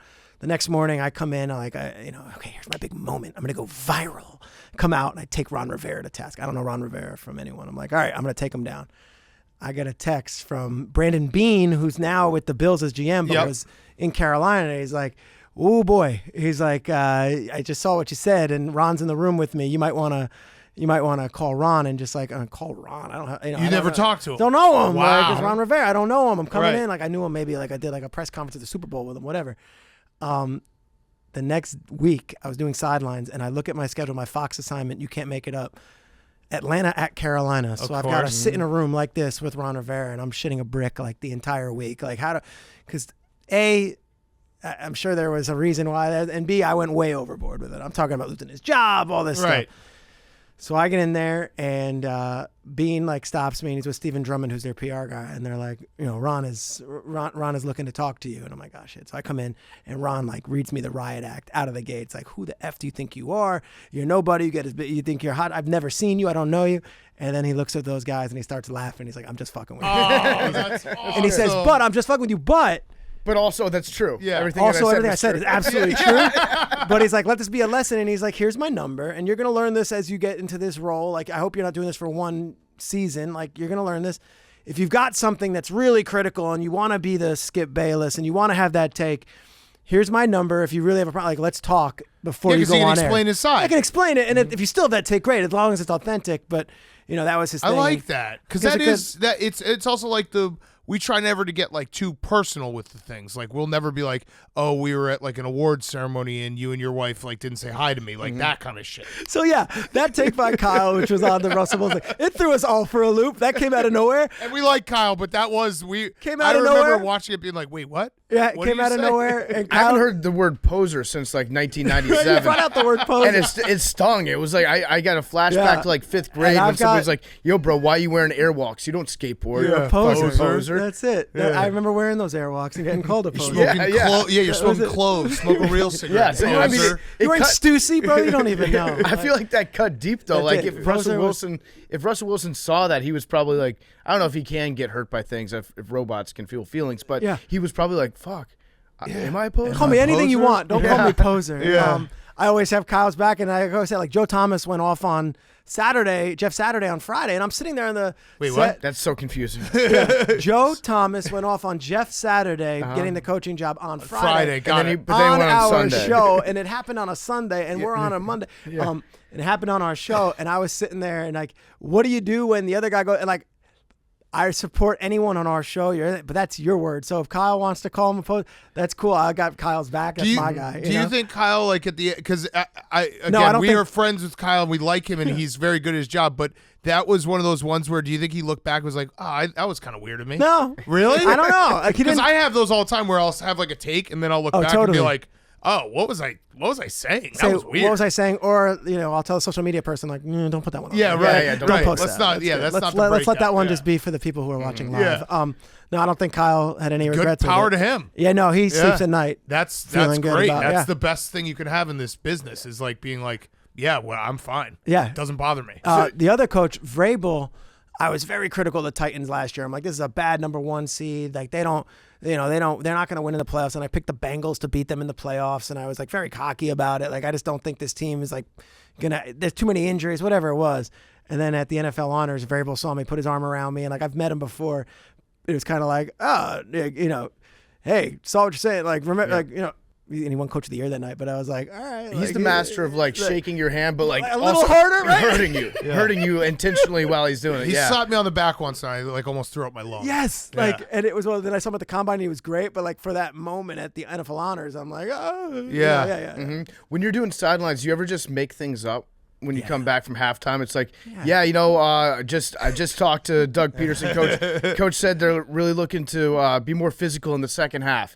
Back to you guys. Because that's the opposite what it was. Because I used to do sidelines for years, and they give you very little in those things. And if you watch these sideline reporters, a lot of times, and credit to all of them, but it's like they want to establish the run and they want to stop the pass. Yeah. And it's like, back to you guys. So I was always so self-aware of that. Man, like, I'm not going to be that guy. So I would ask a question, and it would be like, in the locker room, like just now, like, come on, you could tell me, like, Right. you lit into him, right? We'll cut this And, like, part. Yeah, Yeah. like you lit into him, Yeah. right? And like a lot of times the coach would be like, it's like, you name it, like Lovie Smith or Todd Bowles being like, what? Yeah. What are you doing right Like, now? no. Yeah. And then I come out and be like, I just spoke to Lovie Smith and there was a very real conversation at halftime. But like I was always trying to get something different than like, what's the message for Right. second half? Right. But Yep. very, very seldom.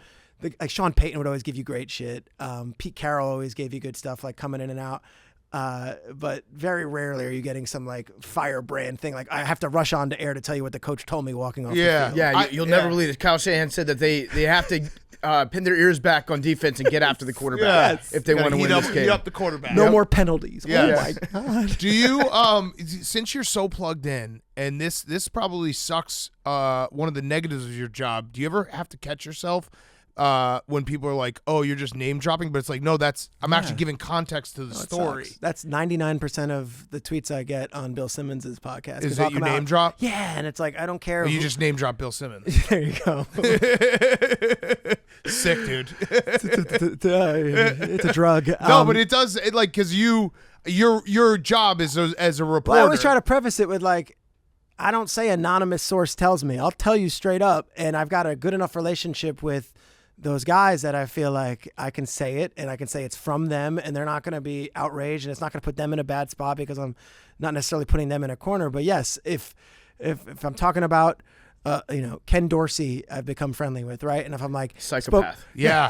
No one will ever stop thinking about that moment. I spoke to Ken Dorsey last night. I was like, ooh, you spoke to Ken. I'm like, well, actually, he's the offensive coordinator of the Bills in a very big game where they gave up a 17-point lead. Like, maybe that's important to some person at home as opposed to my thoughts, from the couch. We struggle with that too because we've been lucky enough to be doing this long enough and have enough success where we have become friends with some of these guys, and it's very hard because I always feel like a douchebag, but then it's also like, should we tell the story or not? I know, and it's no one cares if it's you sound worse saying I spoke to someone involved in the organization at a very high-ranking level. Yeah, that is worse. That's way worse. And people do that. Yeah. Mm-hmm.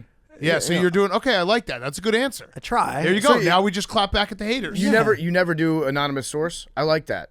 Yeah, I like this one. League source. League source. What about circles? What's a league circle? Because that's another one. They're like, I spoke to somebody in league circles. League circles, Do you have to be like employed by a team to be in a circle? Yeah, no, you got to be in the circle. Yeah. I feel like Jeff Fisher is still in league circle. He's in the league circle, sure. He's like in the Bill Jim Parcells. Tomsula is very much in the league circle. Oh, I like to hear I think that. Jim Tomsula is like in an RV somewhere, like just fishes for his meals every day. Yeah. He's off the grid as much as he can be. I'd also imagine Jim Tomsula. Wait, is he working for someone right now?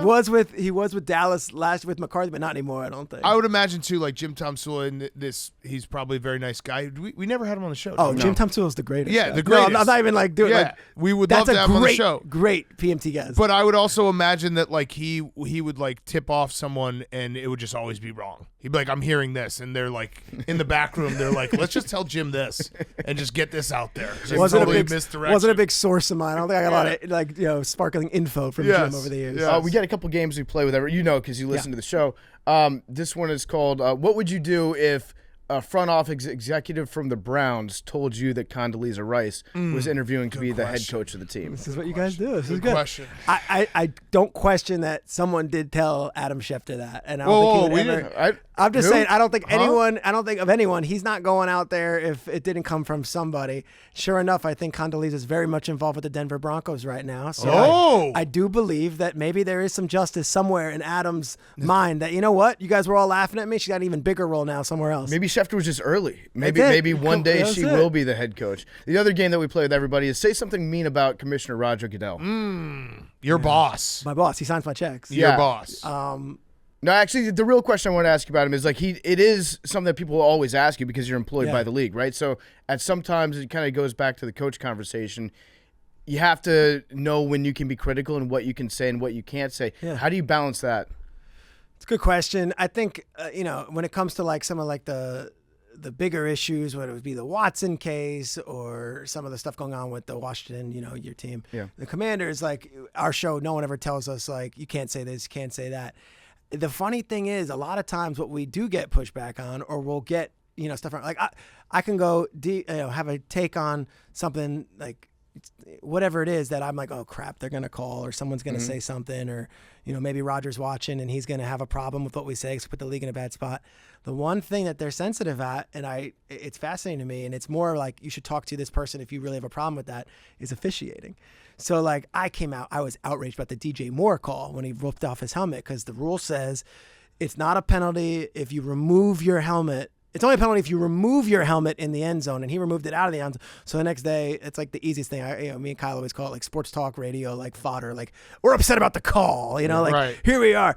And sure enough, you'll get a text being like, if you got a problem, like, hey, look, Walt Coleman, Perry Fuel, like these guys work at the league, contact them before the show and they can explain it to you from our side and all that stuff. So I think the integrity of the game and that stuff is where the league like really, really watches, what we're saying, because the second we start bitching about every call and we start having our takes on it, we look like we're representative of the league and there's dysfunction and that we're not all on the same page. So when you told me beforehand, when we were talking, you said NFL is rigged. What did that mean? That's it. That was it. But that right there, it's more about the way that that was mean of me. But Goodell came on the show in Germany. We just got back from Germany and he was like drinking a beer. Like I know people don't want to hear that, but like I don't know. Every interaction I've had with him, we're not best friends. He's normal. I believe that. I believe that.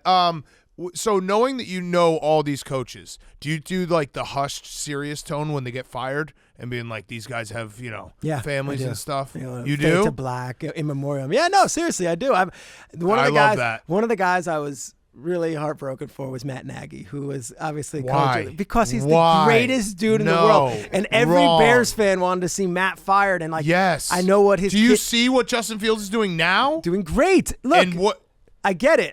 The guy he could have kept we're his not job. questioning his we're not questioning his credibility or whether he should have been fired. It broke my heart to see him get fired because this is a I good think he's going to dude. be okay though. He made a lot of money. You're and, right. and With the Chiefs, And the he's best part fine. about NFL coaches is you Always have you a just go job. get another job.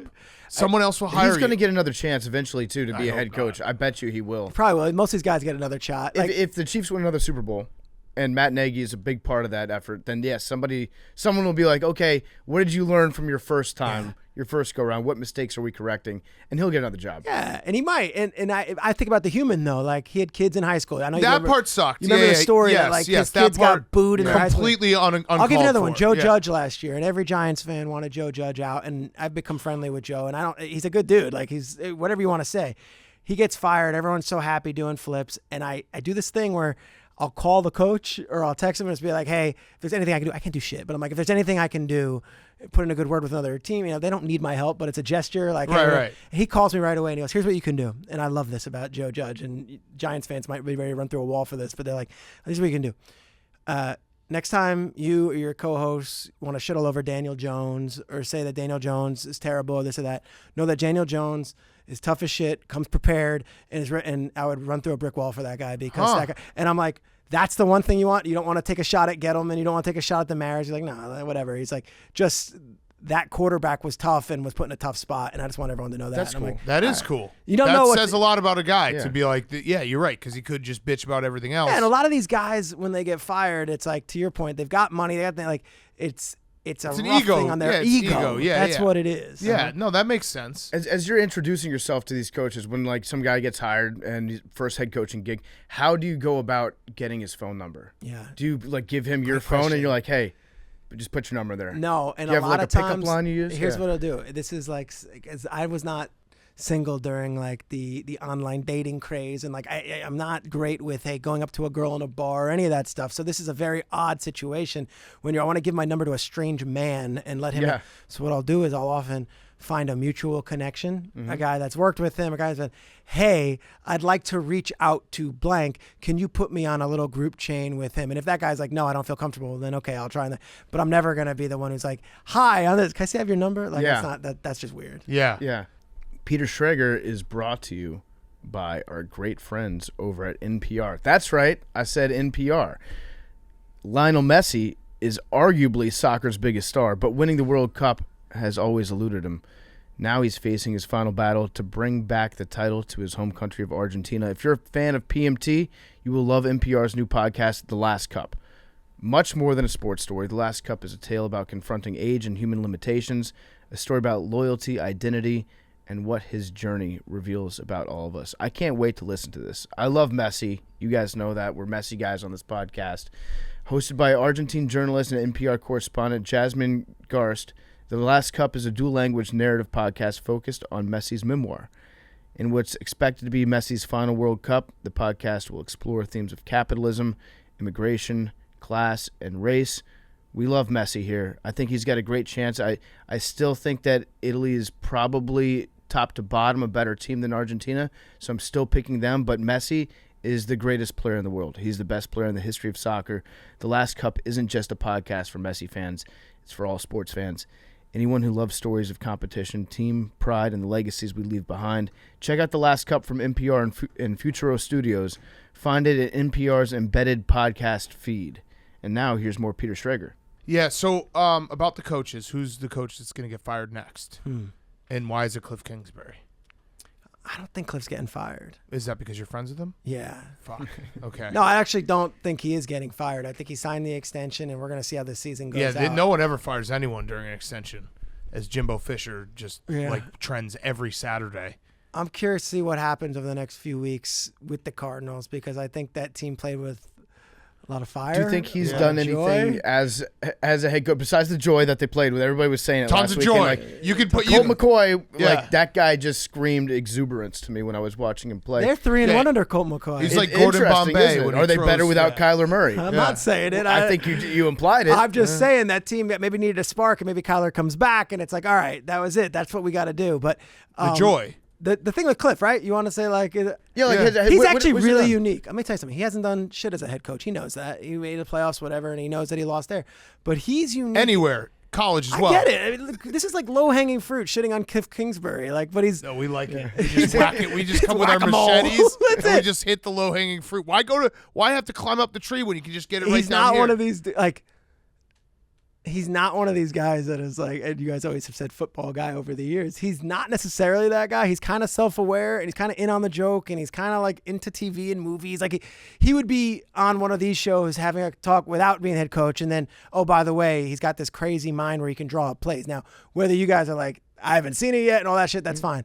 He treats these guys in a way that I think is different than a lot of the coaches I respect. And by that, I mean, you know, the cell phone breaks thing made a lot of news when he first got there, right? But you know, Larry Fitzgerald was a veteran there. If Larry wanted to, you know, have a Saturday and not necessarily, you know, have to come on and be at the team meeting at this hour, well, he's been there for 20 years. Like Larry Fitzgerald can do that. If Rodney Hudson, their veteran center, is like, Coach, I need a day off. Like Cliff's not one of these like guys. So I think it's a different look at coaching, and I kind of almost appreciate it and would like some more coaches to lean into that stuff. Like a Yeah. normal guy. Like a normal person. So is Larry Fitzgerald retired? Yeah, we don't Did know. I miss that? I don't know. I don't. I feel Is he like kind of in could Has he between? not announced it yet? No, No, I don't right? think so. But like he's got to be retired. You guys right? asked me what my favorite podcast was. I think Jim Gray, Larry Fitzgerald, and Tom Brady is my most. What a weird. Yeah. It's so entertaining every Yeah. week. How much do you regret doing this interview so far? Not at all. How many people do you think you have to text afterwards, being like, Not at all. Heads up, I went on Pardon My Take, and they really put the screws to me. No, I like Is why this. Cliff Kingsbury is All remarkably right. average. No, I actually I like this segment because sometimes we do need a reality check. We have True. a True. couple friends around the league, a couple people that we like that are head coaches Yeah. that we obviously will go to bat for. But there's a lot of guys that we shit on sometimes and we joke about.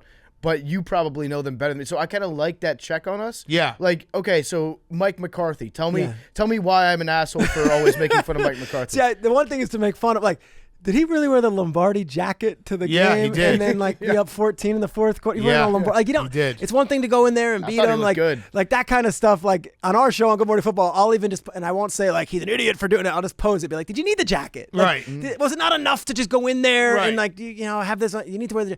But you know, Mike's had a lot of struggles in late game scenarios, and obviously. To me, the storyline is now all of a sudden Rodgers and him it's constant love fest, and it's like It is weird. It's a little revisionist. That was on my very- end, maybe I don't remember it that way at the end. So, Yeah. But is Mike McCarthy gonna necessarily prove us all wrong? We'll see. So Sean Payton, greater than 50% chance of being the Cowboys coach next year. I don't know about. I work with Sean every Sunday now. By the Yeah. way, you want to talk about a story like full circle? I didn't know Sean. He knew a lot of people in the media. I wasn't one of them. Like Glazer was always his guy. I think Diana was tight with him Yeah. for Yep. years. And I was not like ever, but like, I just didn't have a relationship with him. And I was like, all right, let's see.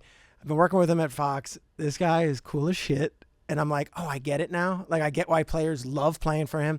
He's smart. And I think openly, like this Fox thing has been fun for him. But I think if the right opportunity came around, I think he'd obviously consider it. Yeah. Because he's still got that coaching bug. I watch it every Sunday. Yes. Okay. So let's talk about on the field play. What? We're 10 weeks in. Yeah. Who do I don't like know. that. It's Isn't it always scary? That's like no. the I, abyss. I just shivered when he said Yeah. that. That sucks. We're 10 weeks in. When did you suddenly take the jacket off? Oh, it gets hot in here, man. The bright lights come on, the takes start flying, people start sweating. At this point in the season, who is definitively like good Yeah.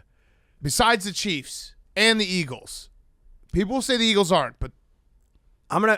they're 8-0. I know this is I think the Vikings.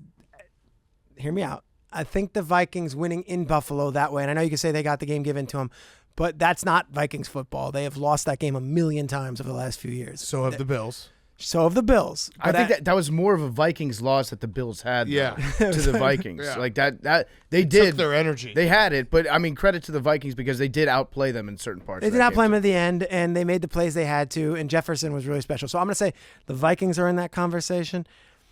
We'll cut that. I think the Dolphins are really good. Yes. Do you have a vote for MVP? I do not. Shit. So Do we you can know talk anyone about who it. does? I know a lot of people who have them. Yeah. Tua's kind of people are buzzing about Tua MVP. They I'm are. just saying. What's I'm not. interesting, they have not I have lost nothing a game. to do with it, but like They have not lost a game that he has started and finished. exactly. So, who are these voters, and Who are these can I voters? get There's their 50 addresses voters. to send them a Christmas card? Here's the deal. There's 50 voters. It's voted before the end of the regular season or at the end of the regular season. Like playoffs don't matter. And I think they're all hungry for something new and a great new storyline. So I think Tua. Remember when Matt Ryan won it one year? It was like, Yeah. oh, that's Yeah. something. You know, Yeah. like, they rally around it. We made the point on on Monday's show that like we are now just completely numb to Patrick Mahomes' greatness. Yeah. He just gets. I think the stat was he has 50% of his regular season starts. He has over 300 yards. Yeah, it's So insane. he'll just get 300 yards, 4 touchdowns, and be like, oh yeah, average day for him. Yeah. So you could just give him the MVP every year. The NFL Network did top 100, I think, a few years ago, and he was voted like 4th. Which is crazy. But it was, I think, just like fatigue of Right. like, Mahomes. It's like it's And the Karl Malone MVP, during Barkley, MJ. you Yeah, know, right. like we're going to give it to these other guys because he can't win it every year. Right. And, Mahomes could conceivably win it every single year. Yeah. And I don't think anyone would blink an eye. But people like new stories. Tua, it's been a good story, but you could argue like Tyreek Hill's been as much of an important part to that as Tua. You could argue that, but he threw it to 8 different What do you guys receivers make on of Sunday. you could argue or Yeah. you can make the case as someone starting a segment in any show? It's great because it's along the same lines of doing the many people are talking about Yeah, this. right. The Straw conversation, man. like, should we have the conversation about it? I like that one Yeah. too. Like, And you then- could argue the Vikings are good. the won't. brilliant thing about is it time to start the conversation is you're starting the You're doing it. conversation Yeah, right. while you're doing doing it. Right. it. We have a strict rule in our show, like, no, you could argue or you can make the point, because that's just, it's not anything. It's Yeah. just, yeah. Like, No, you're not Are you saying making the point or anything. you're not? Yeah, right. But you could. Yeah, and You a could lot of make the times, like point. the ex-players would come on and do that, and I'll just like, be like I'll make a face, and they'll be like, "What?" I'm like, I don't like that. You Yeah. could actually make the argument that the 49ers are maybe poised to make the deepest playoff run out of all those teams that we've talked about, given the way that they're built. Your comment. True. Jimmy G wins football games. He does. They're good on both lines. They're going to get healthier. We haven't even seen what this offense could look like once Debo and McCaffrey are really going. So we'll see. Jimmy always throws that one though that'll kill you in a big spot. So And Kyle too, his brain in the fourth quarter I love Kyle Shanahan. The stats but it's the numbers don't lie. Over the there's years. something wrong. Fourth quarter, he's had a 10-point lead against the Rams and a big playoff game. Did it, and of course 28-3 game. All that shit. Like it does add up. It's at some point he's got to break that. Do you think the people that were on that Falcons team ever get together and just like hang out and commiserate? Because they kind of spread out all across the country. They're all doing their own things, but they're all followed around by the 28-3 by the It's ghost. wild. You think they just like don't talk to each other at all, or you think they've got still like a group chat that they're all involved in? I think there's a real bond there. I think that is a traumatic experience as far as Yeah. sports goes. Grady Jarrett had that great sack of Brady that was thrown as like a roughing the passer this year. And someone on our show was just like, Grady Jarrett was on the 28-3. I'm like, he knows.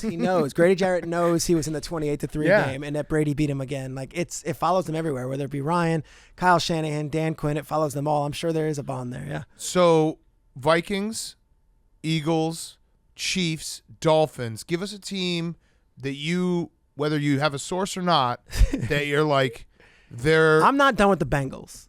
Okay. Like they're out of the I'm not playoffs either. right now. I'm not either. Chase is out. His hip is actually good news that he didn't get surgery. He's not on the IR. They scored 5 touchdowns with their running back who was like dormant all season the last time we saw them on the bye. They're coming out of it. Like I just think Burrow's the real deal, and I think that team, they've had their losses. They looked really crummy against some teams early on in the season, but I think they're going to come together, and I trust that quarterback and that wide receiver. I really do think that they're going to be a team no one wants to play. Okay. I think we did kind of forget about the Bengals. They're not in the playoffs right now. If the playoffs were to be today, it's 4 AFC East teams making it and the other division winners. That's kind of crazy. cool. Yeah, it is cool. It's neat. What about the Jets? Are the Jets real? No. Oh, memes. Sorry. Here's what I'll say. Their defense is awesome. Their Yeah. coaching staff has them playing. Their young talent is great. But I just would love to see Zach win a game on his arm or making a play. And until then, I'm not going to like pick them over one of these other teams on a road playoff game, which is what they have to do right now. It's the Jets. I've thought a lot about them because we work with a lot of Jets fans, Yeah. and it's talked about a lot.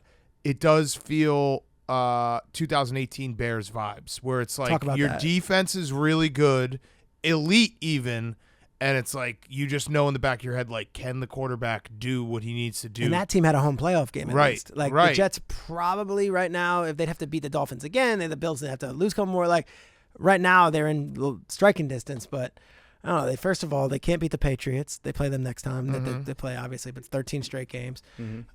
And I really like everything about them. 13 straight? 13 straight. No way. Have you not heard that one yet? No, that's Yes, wild. Man. since 2016, I believe. 2015 was the last time they beat them. And I think the Bears have more wins against the Patriots in the last Like 7 months. years. Yeah, last month. Yeah.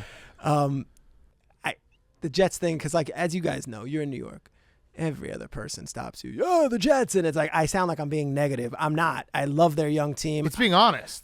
I'm honestly saying I just would love to see that the young quarterback make like a couple big plays in a big game before I crown them as like a contender. Okay, so along those lines, which fan base hates you the most? Yeah, good question. Thank you. A lot of fan bases do not. But like, like which me. one is like you just no matter what, you'll just never like we have a thing with the Vikings. It's more a Kirk Cousins thing, but like you find yourself, you have a take, people remember it. They, and I understand it because when someone says something bad about the Bears, I'm just like, fuck this guy. So I get it on the opposite side when we say stuff on this show, like fan base is getting mad at me. I'm like, that's fair play. Yeah. Like you know your team better than I do. I'll give you one. Okay.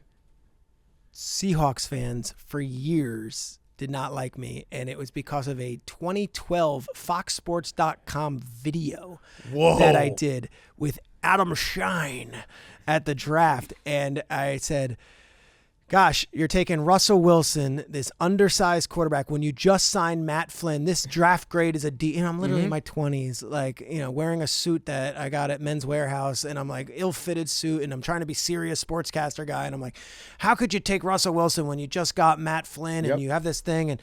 And gosh, like I wore that for a decade. You were vindicated though because Russell Wilson. Isn't it funny? And it comes full circle, and now they hate Russell Wilson, and I'm like, I actually think Russ is pretty good. I'm like, so Seahawks fans and then Chargers fans. Not that they feel like it's. Oh no, me. Chargers fans. There's Wow. like all four of them both of coming them are- after but you. that shit is what drives them insane. But then you only hear from four. Yeah, you so just- it's like, But You they just are hit the- strong you hit the in mute their button twice. their and then your problem quantity. solved. Their quantity's not huge, but they are very vocal. And I've been very big on Mahomes and the Chiefs, and it's like he's a Chiefs fan. I'm not a Chiefs fan. I just appreciate what it is. And Mahomes is just really Mahomes fucking is really good. And the Chargers have blown a lot of opportunities over their years to shut me up. The Chargers also, it's not Chargers fans' fault. I think the media has like sucked the Chargers' dick so hard, and they haven't been to the playoffs. So it's like for Did you ever me, say that on NFL? Yeah, or- sucked the dick so hard. Can't say that. It just to me it's one of those things where I have Chargers fatigue, but it's no fault to the actual team. I think it's August Chargers fatigue. And right. this year, NFL Network took a poll of all like the people who are on air or on digital, and they're like, we're going to do Super Bowl predictions. And I took the Chiefs over the Packers. Fine. It might not work out. Probably won't work out. 5 of like the 20 people chose the Chargers to win the whole thing. That's wild. That's not Of the whole thing. And I came Work on the show winning that one playoff game. I came first. on the show the next day, and I'm like, I gotta call this out. Like, I don't mean to call out all our colleagues on the West Coast who work for NFL Network, but that is ridiculous. They haven't won a play. They won one playoff game in a decade. They haven't been to the playoffs. So I just want to see it before it is, and here we are. They're right where they usually are. They're 5-4. They're in striking distance. They've had a lot of close games. They've had some weird losses, and that's been the Chargers over the years. And their fans do not like hearing that. Didn't the Chargers? They beat the Ravens in the playoffs, right? That's when. Yeah. Was it Anthony Lynn? He was like, "This is how I'm going to stop Lamar Jackson." Yeah. And he played like 11 defensive backs on the Yes, field. and it that was a brilliant game plan. It was, and I think Lamar in that game in like the fourth quarter rallied them all the way back. Michael Crabtree had a huge day, but like that was a good Chargers playoff win, and they lost to the Patriots the next week. But like that's the only win they've had in 8 years, I think. So I couldn't help but notice that you did not mention the Baltimore Ravens. Ooh, that's a good point. The Ravens are legit too. I should have mentioned the Ravens too. should. I talk about the Bengals, but I thought the Ravens were a given. Yeah, the Ravens are no joke. Oh no, they aren't a given. They're going to be upset that you didn't say that. Yeah, no, I've had a thing with Ravens fans. If you're going to have 4 teams from the AFC East, I'm just doing the math here. The Bengals and the Ravens. They both can't make it, right? Somebody's going to be left out. That's it. Ravens are legit. I think one of those AFC East teams will drop out of the playoff picture, whether it be the Patriots, the Jets, or the Dolphins. I think the no, Bills, not the Dolphins. Bills are fine. I again haven't seen it. I don't know. That's the other thing is like when the Bills lose, it's credit to the Bills for being where they are. They'll be fine. It feels big every time they Feels lose. massive. And it's like, I still think they're a very, very good team, one of the best teams in the NFL. Yeah, I agree. I mean, He's so good, and then he throws these interceptions, and you guys are close with him, and I know Kyle on my show is buddies with him now. I have no relationship with Josh Allen other than I respect his game. Like, he makes these decisions late, and he throws these balls, and it's like, oh, that seems like an anomaly, but he leads the league in interceptions right now. But we just brush over it because he's so damn fun to watch. Right. It's the way I described it is like, and it might sound as a cop-out, and people will say we're biased, which we are, but it's like you take the good with the bad. Like Josh Allen, what he does. Dude, when he's carrying Eric Kendrick 7 yards and he's got his shoulder, you're like, oh, I'd rather that guy than anyone else in the league. You'd love for him not to throw the interceptions, but the good far outweighs the bad. Yeah. So you got to just have to live with it. Totally. And he's a gunslinger. I just had an idea for how we can end this season for, to make Jets fans happy, because I do think that they are going toward, if they make the playoffs, I don't think that's realistic to think that you're going to do anything there. They should just have a bowl game between the Jets and the Giants at the end of the season. Snoopy Bowl. Because like both of those teams at MetLife. Snoopy Bowl. I like that a lot. Just let them play each other. That way one of the two teams gets to end with their last game being a win, and they get to feel really good about their season. Because the Giants are, I think they kind of fall in that same bucket where they're a good team. 7-2. They're 7-2. Like outperformed every expectation. They have every right to be super pumped for the future, but also at the same time, you can admit, like, we're probably not going to do anything this year. I wouldn't think so. And the only thing that gives me the Giants more hope than the Jets is that the NFC is so wide open that I look at, like, the Eagles and the Vikings have these great records. Other than that, all the teams we thought were going to be great, the Bucks, the Rams, the Packers, the Cowboys, they've lost head-scratching games. Like, the Giants could sneak in and have one of these miracle runs.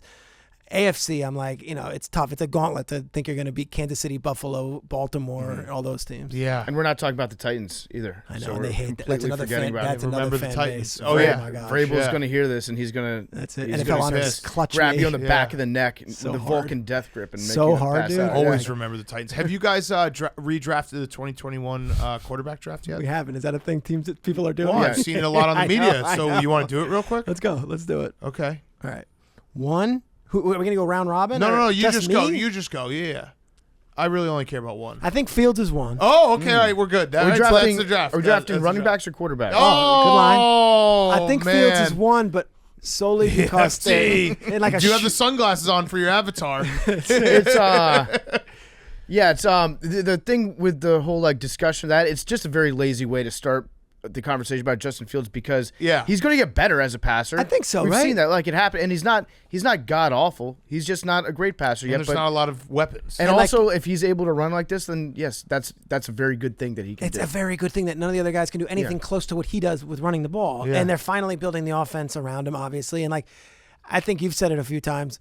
Losing 31-30 on a Cairo Santos missed extra point, like, in a way, you wink. It's like, it's not the worst thing. Like, we got to see Justin Fields do Right. that. We don't need to stack wins right now. Yeah, I would like to. I'm now at the point I wouldn't mind sprinkling a win in. A couple. Just one or That's two. why that Patriots win felt so good. You got that one. Right. If they lose, like if they finish the season 3-14, I'm going to be like, yeah, that kind of hurts. But there was a time early in the season where you're like, I don't, Luke Getsy, is he? And now it's like, okay, they've done something. They've drawn this up that works.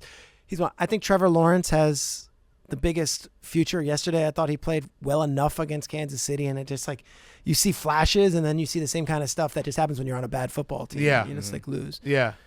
Do we trust in Doug?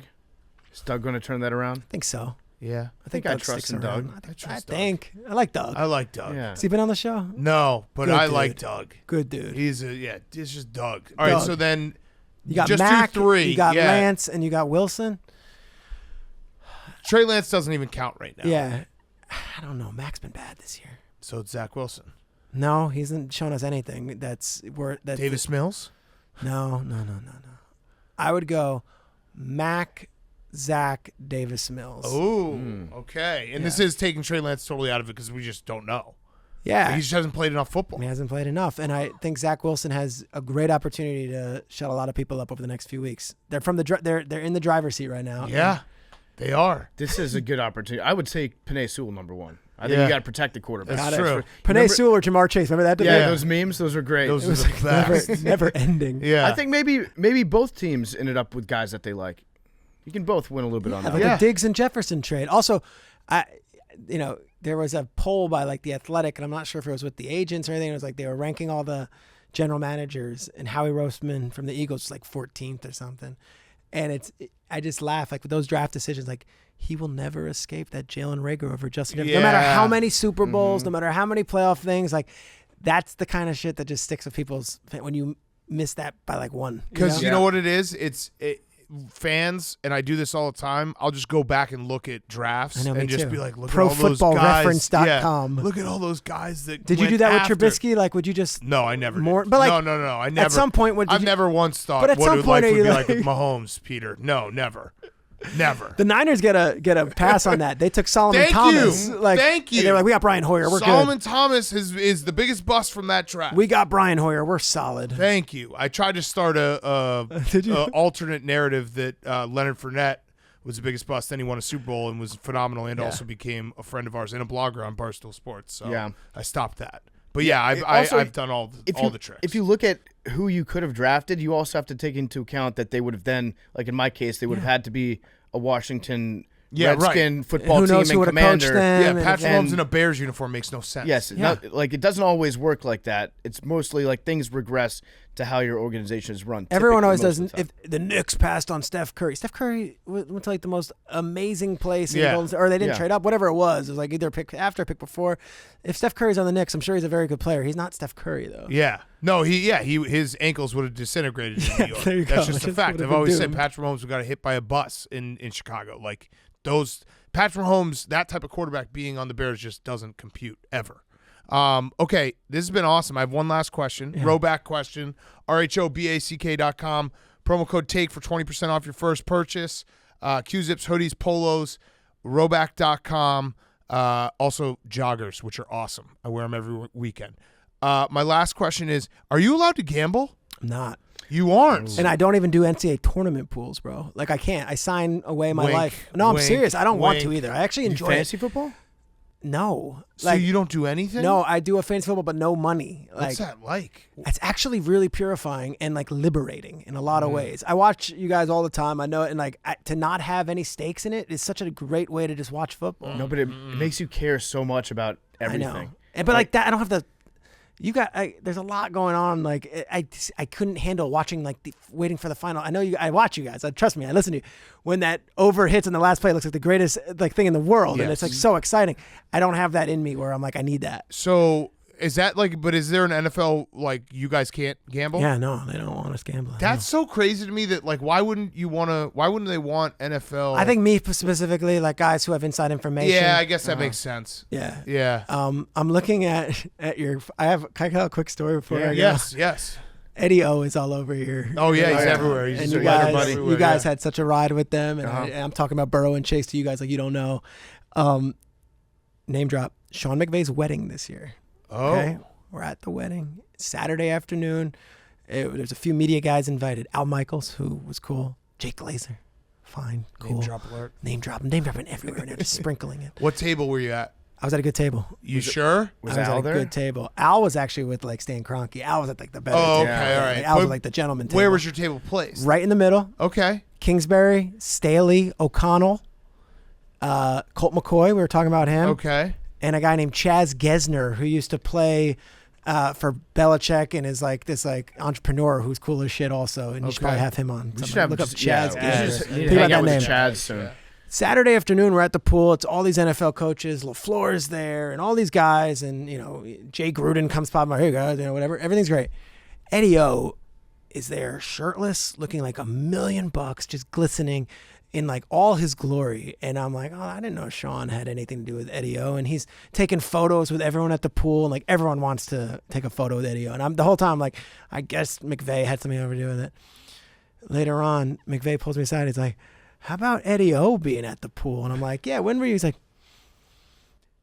never met him before. I'm like, wait, he's here.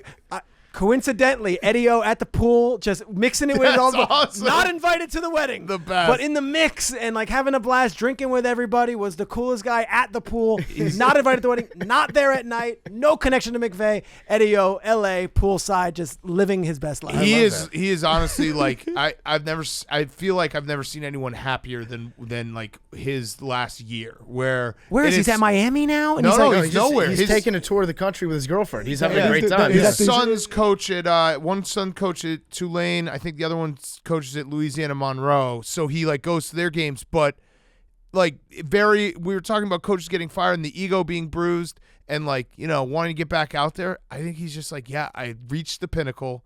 I've made all the money in the world. I'm good. Won a national title. At my fucking university, like my place. home state. I am Louisiana.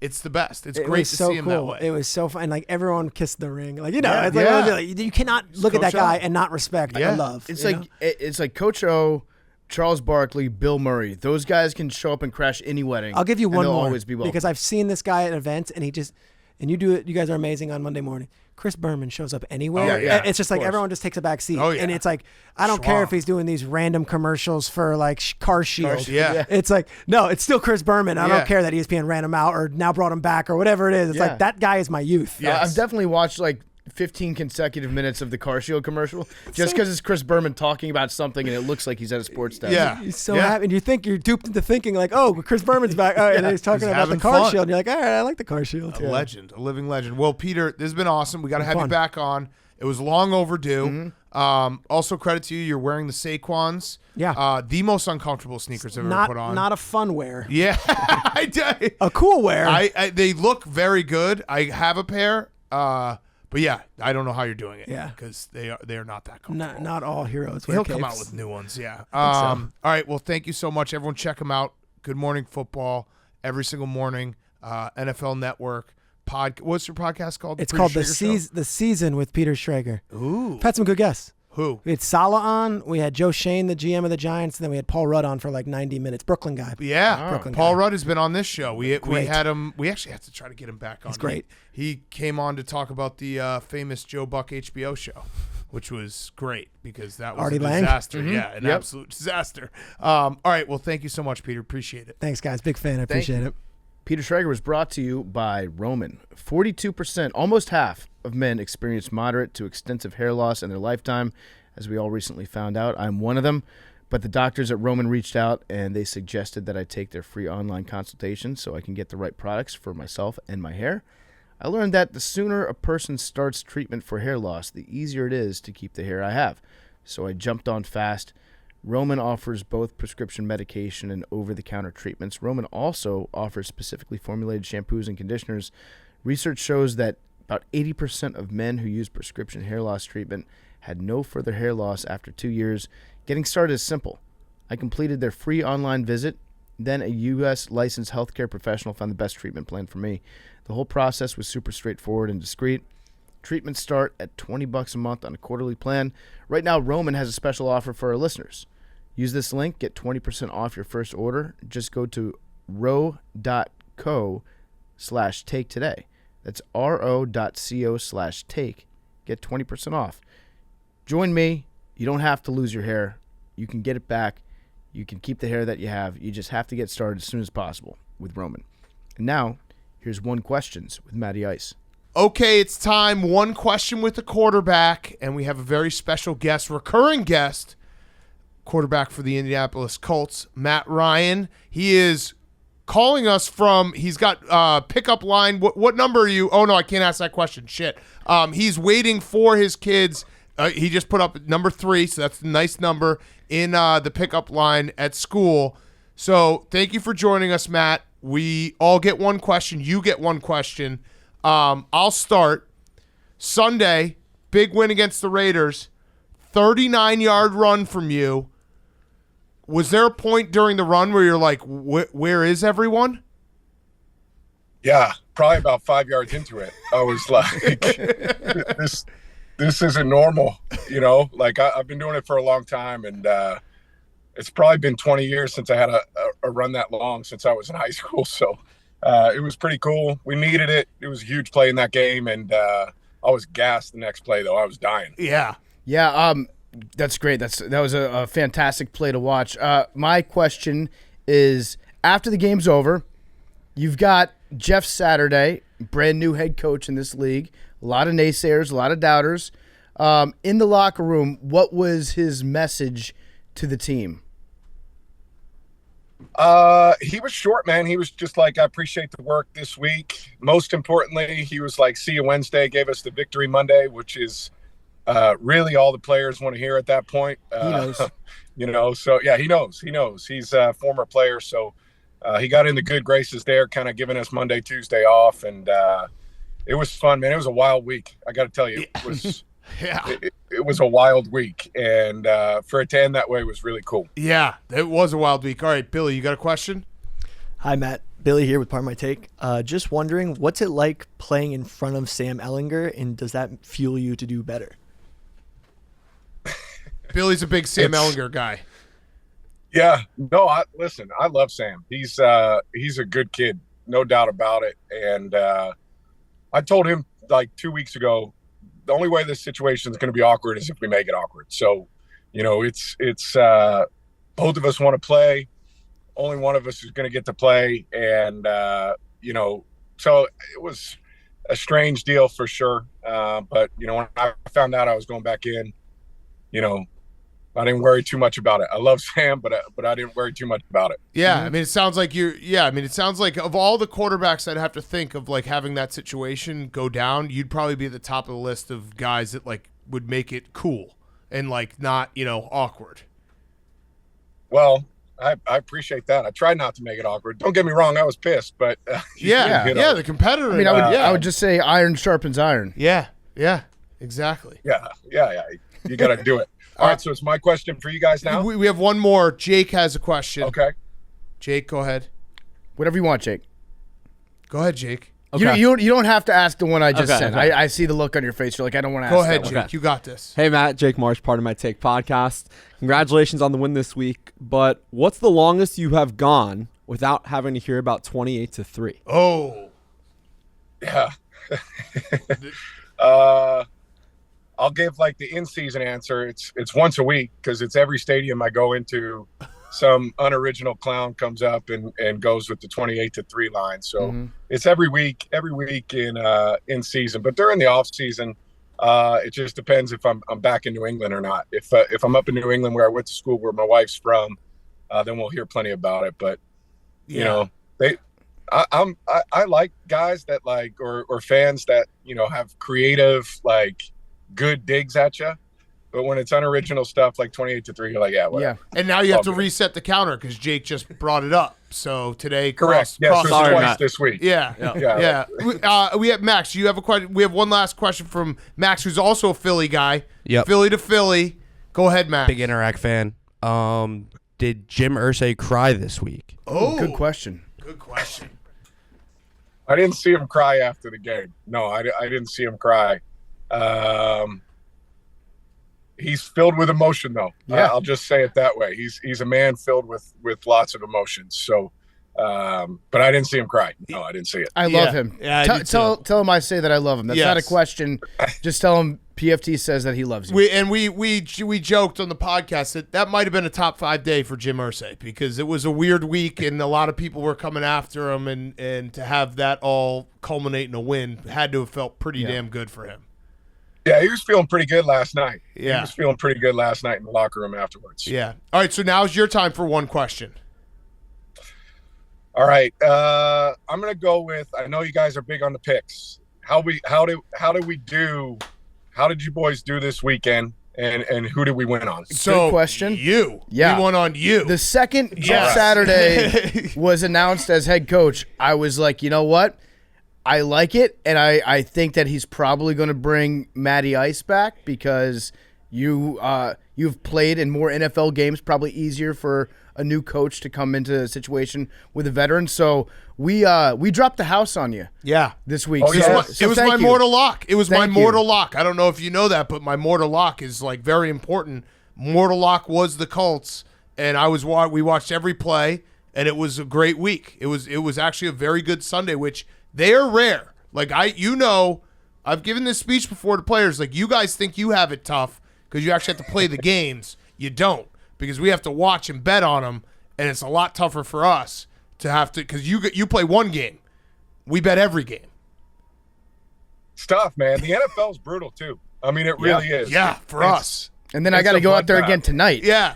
Yeah, you have to play back to back. You have victory Monday and Tuesday. Yeah, you're not at work till Wednesday. I got to strap them up tonight. Yeah, We're back You in guys there. strap it up tonight. Get ready for Thursday night. Yeah. You guys go on Thursday nights? Thursday night's been a disaster this year. We still watch. Yeah. Like, I'm addicted to football. I'm Yeah. a football addict. So Yeah, and your game- you can put a football game on Wednesday morning at 6:30, and I'm gonna just call in sick to work and be like, nope, gotta stay home. Yeah, and I hope you understand that your Thursday night game in Denver, it was so bad it got good. Like, it got funny. I don't know if you guys ever feel that in the huddle and but we were watching it and we're like, this game sucks. And by the end, when we got to overtime, we're like, this game kind of rules. Yeah, it felt that way during the game. I was like, I can't believe this. We're playing the worst offense I've been a part of, And then you look up at the end of the game, and you're like, holy shit, we won. Yeah. We won. We had a chance to. It was crazy. So it was. They've been wild games on Thursday nights. I think we had you guys that night too. Yeah. Actually, we had you guys against the Chiefs as well. Yes. When the roof was open. I'm not going to ask a question about the roof being open, but I just know that when the roof is open, that adds a little extra pep in your step. It's like, okay, God gets to watch us on Sunday. That's pretty cool. Yeah. Yeah, that's exactly what I'm thinking when they open it up. All right. Well, Matt, thank you so much for taking a few minutes with us. We appreciate it. Best of luck the rest of the season. And, that was one question with the quarterback. Very easy, right? Awesome. You guys are the best. Thanks for having me on. All right. Thanks, Matt. Thank you, Matt. Appreciate it. Okay. Let's do some guys on chicks. Let's do some guys on chicks. Let's do some guys Didn't on someone chicks. say they were pissed? Who is it? Oh, Max, you had someone, right? Yeah, it was Joe who does sales for us, and she was legitimately upset that we haven't done. She said that we are not thinking about our female listeners. Okay. All right. So I'm always thinking about our Yes, female Same. listeners. Shout out to the females. bonk both of you. No, just respectfully. Oh, by the way, pardon my cheesesteak. Check it out. 6-inch, 12-inch. Ghost kitchens everywhere. Go to pardonmycheesesteak.com. Learn more and order now on DoorDash, Uber Eats, Postmates, or Grubhub. Get lunch, dinner, or late night delivery. Open 7 days a week. We had them on Sunday. They were so good. They were really good. I was like, we haven't had these in a while. I had 2 of them. I had 2.5. Yeah. Now that we're in the trust They're tree. very good. So good. Okay. All right, guys on chicks, shout out to the female listeners. Shout out. Big ups. Shout out. Sup. Did you see that bar, by the way? Oh, yeah, I showed you. There's a Bonks bar in Philly. Mm-hmm. It's just Not familiar with It's it. called Bonks. We'll never go to that bar.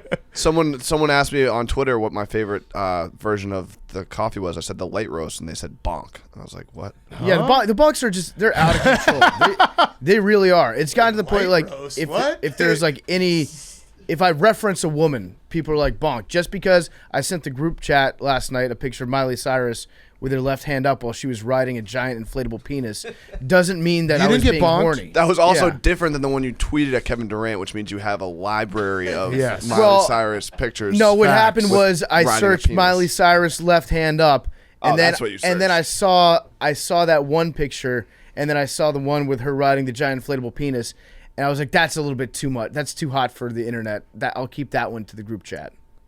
Personal chat. All right, sup. What's up? Just bought Big Cat's new coffee, and I'm feeling jacked. Anyway, recently 3 guys from my past have tried to come back into my life, but I'm pretty sure each of them just wants to fuck. Yeah. I've only hooked up with one of them. My birthday is this weekend, and I'm debating how to best handle this with the amount of alcohol I'll be consuming and the potentially bad decisions I'll be making. Please send your best advice on how to handle these boys. Also, I'm a Vikings fan who completely agrees with your opinions on Kirk Cousins, but won't apologize for the A1. You just got to invite them all and see who hangs around the longest. Yes. I like that. Yeah. It's kind of like in the reunion episodes of Love is Blind when they just get everybody in a bar together and get them drunk. Yeah. And then they all just start fighting, and one person will eventually go home with the person. Yeah, just invite them all at different times. So, invite one that you like the most, maybe at 7, and then tell the other one, meet us at this bar at 7:30, and then 8 o'clock, and have them all just show up and have to, figure out on the fly. Or just be like, hey, can you guys all come over at 9 to this bar called Airtight? Yeah. Put them in a group Bonks. text. Yeah. Group Put them on. text. That's a good move. Yeah. It's getting cold out. I'd like to make sure I'm airtight for the winter. Hi guys, I recently decided to get back on the dating apps and opted to put in my bio about being a Bears fan as a conversation starter. The problem is, when guys send me a message about football, they always do the as an ex fan. Two of the last messages I received over the weekend are, As a Colts fan, I still think the way Fields playing right now is sick. And I thought the no PI call at the end of the Bears-Dolphins game. That's the horniest man alive.